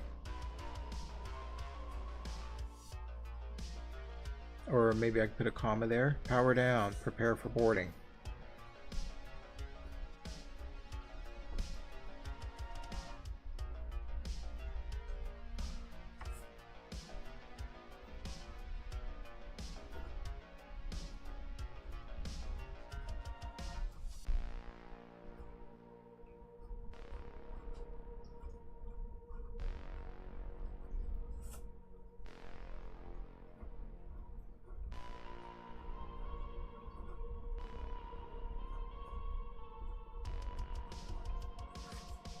Originally it says your cargo is now the property of. We're going to change that to your ship is now the property of. I dropped my guide. Do I have room for your prepare to be boarded? No, I don't have room for that.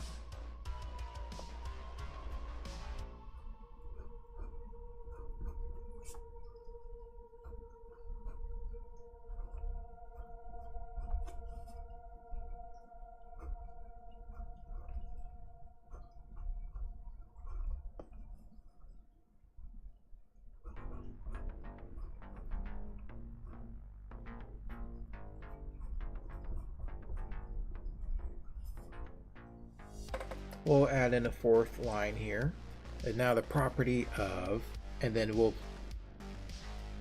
maybe put a sort of zigzagginess, like we'll, yeah, okay, I know what to do. But let's go ahead and add in our guides for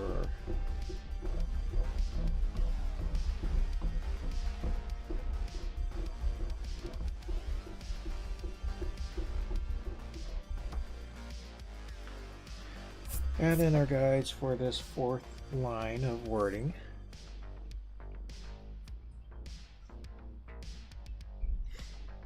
And then we'll draw out the dialog box. Let's get my T-square.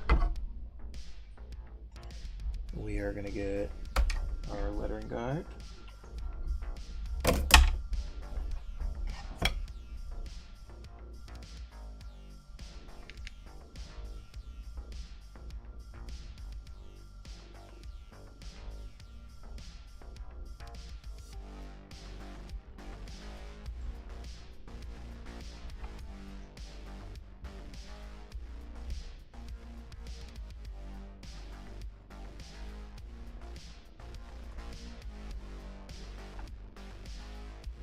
Paper's always in the way.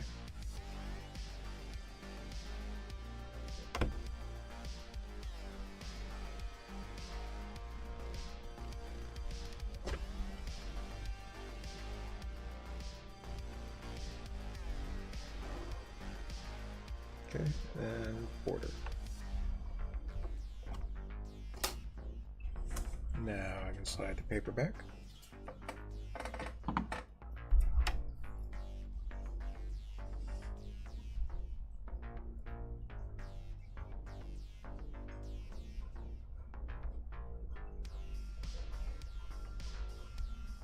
Apparently these guides are just a suggestion.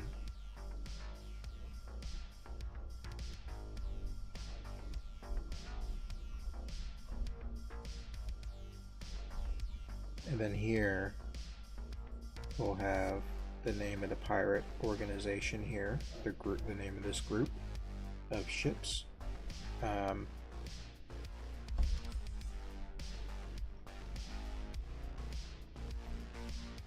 Let's go ahead and throw in some cleaner edges.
Let's see here.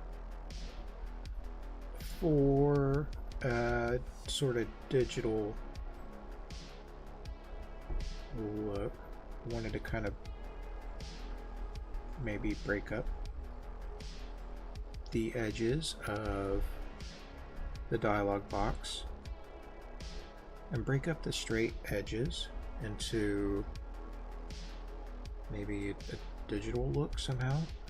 There is a sort of pattern commonly used to imply a robotic voice speaking out loud, or a speaker broadcasting a voice out loud. And sometimes the border of the dialog box will have a special pattern to it. I may need to look that up. That's another offline task. Your ship is now the property of, but here, yeah, because here what I want to do is actually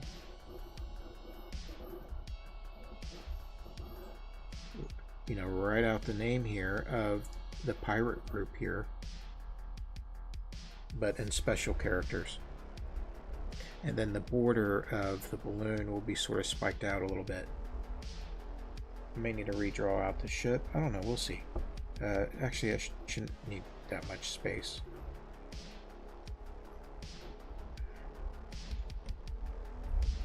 Okay.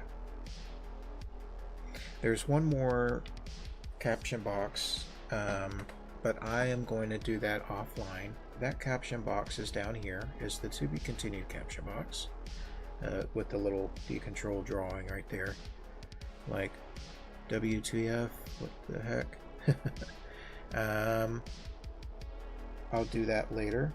In fact, this one's not quite as important, so I'm just going to leave it in case I need to draw in more detail for the ships. It being the final panel, I want it to have a pretty good impact on the story and for the viewers. Let me do a quick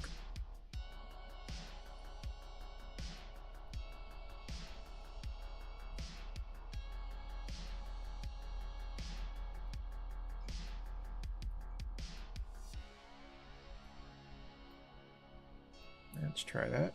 Okay, do a focus adjustment. I hope that's okay. In fact, you know what? Let me zoom out. Let me dolly out this camera.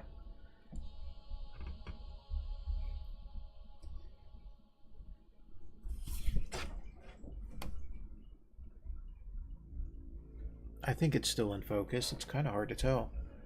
Anyways, oops, sorry about that. Dang. Let me move this for the vertical stream. Let me go ahead and make this a little bit smaller. There we go. Alright, so here we go. Mission Decontrol. The first comic page. Oh, got stuff falling everywhere. Sorry. Mission Decontrol, the first comic page. Decontrol is a hardened half-life of a space industrialist in the 30th century. Here at the title panel. Taking a job in space means crap for compensation, or cargo that ain't worth the wear and tear. How the hell did I get both? That's my dumb luck.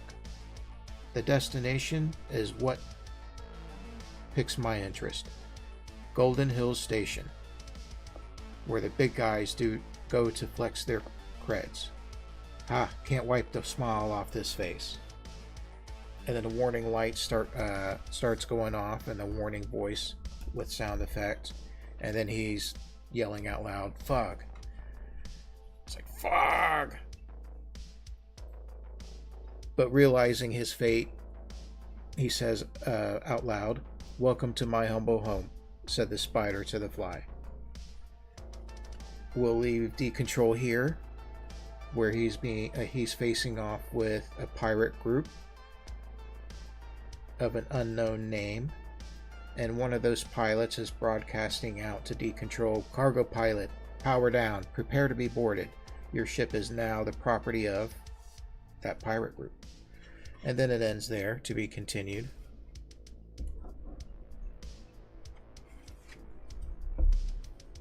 And there you go. My table's messed up here. There we go.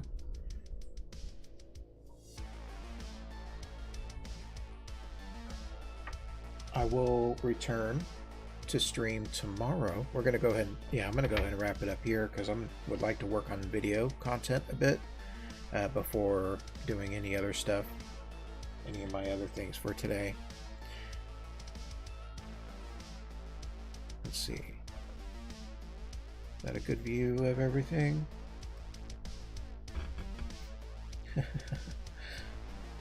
Alright. Well, I'll work on some video content that I can post over on TikTok and Instagram, Facebook, everywhere else. Tomorrow, I'll jump into the stream. I guess finalize or fix up the artwork up here in the title panel.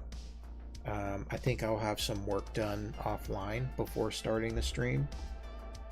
We'll clean up some areas. I need to maybe draw in some more. Well, I do need to draw in some more ship detail here. I need to clean up the writing and stuff. This is going to be really messy until I ink it. So I don't think I'm going to erase it all and then redraw it. I'm just going to leave it, ink it in. That's cutting a corner. I do need to finish up the panels in here that we see in the cockpit. So I still have a few things to do here and there that I want to make sure are taken care of before I start inking, but there's a possibility I'll start inking tomorrow. We'll see how it goes. I want to thank anyone that stopped by to hang out with me, that stopped by and said hi. There was Ira Linga VT, that looked like I think that's it. Hopefully I didn't butcher it. That stopped by and said hi. Thank you so much for hanging out. I really appreciate it. Yeah, anything else I need to go over? Don't forget I'm listening, or I have been listening to Carl Casey and White Bat Audio for the past this whole entire stream, in fact. So I appreciate the music that they provided for us to use, royalty free. I'm going to go through, switch over to ending soon, as I thank everyone, and just look over my streams. Looks like everything is still going. Yeah, hopefully I will get Instagram back up and going again. But I've been going for 4 hours according to my stream channels here over on Twitch, YouTube, X, and Kick. I'll return on those channels tomorrow, hopefully with Instagram. Other than that, feel free to reach out to me if you need any work done, or if you have any questions or comments or criticisms. Yeah, that's pretty much it.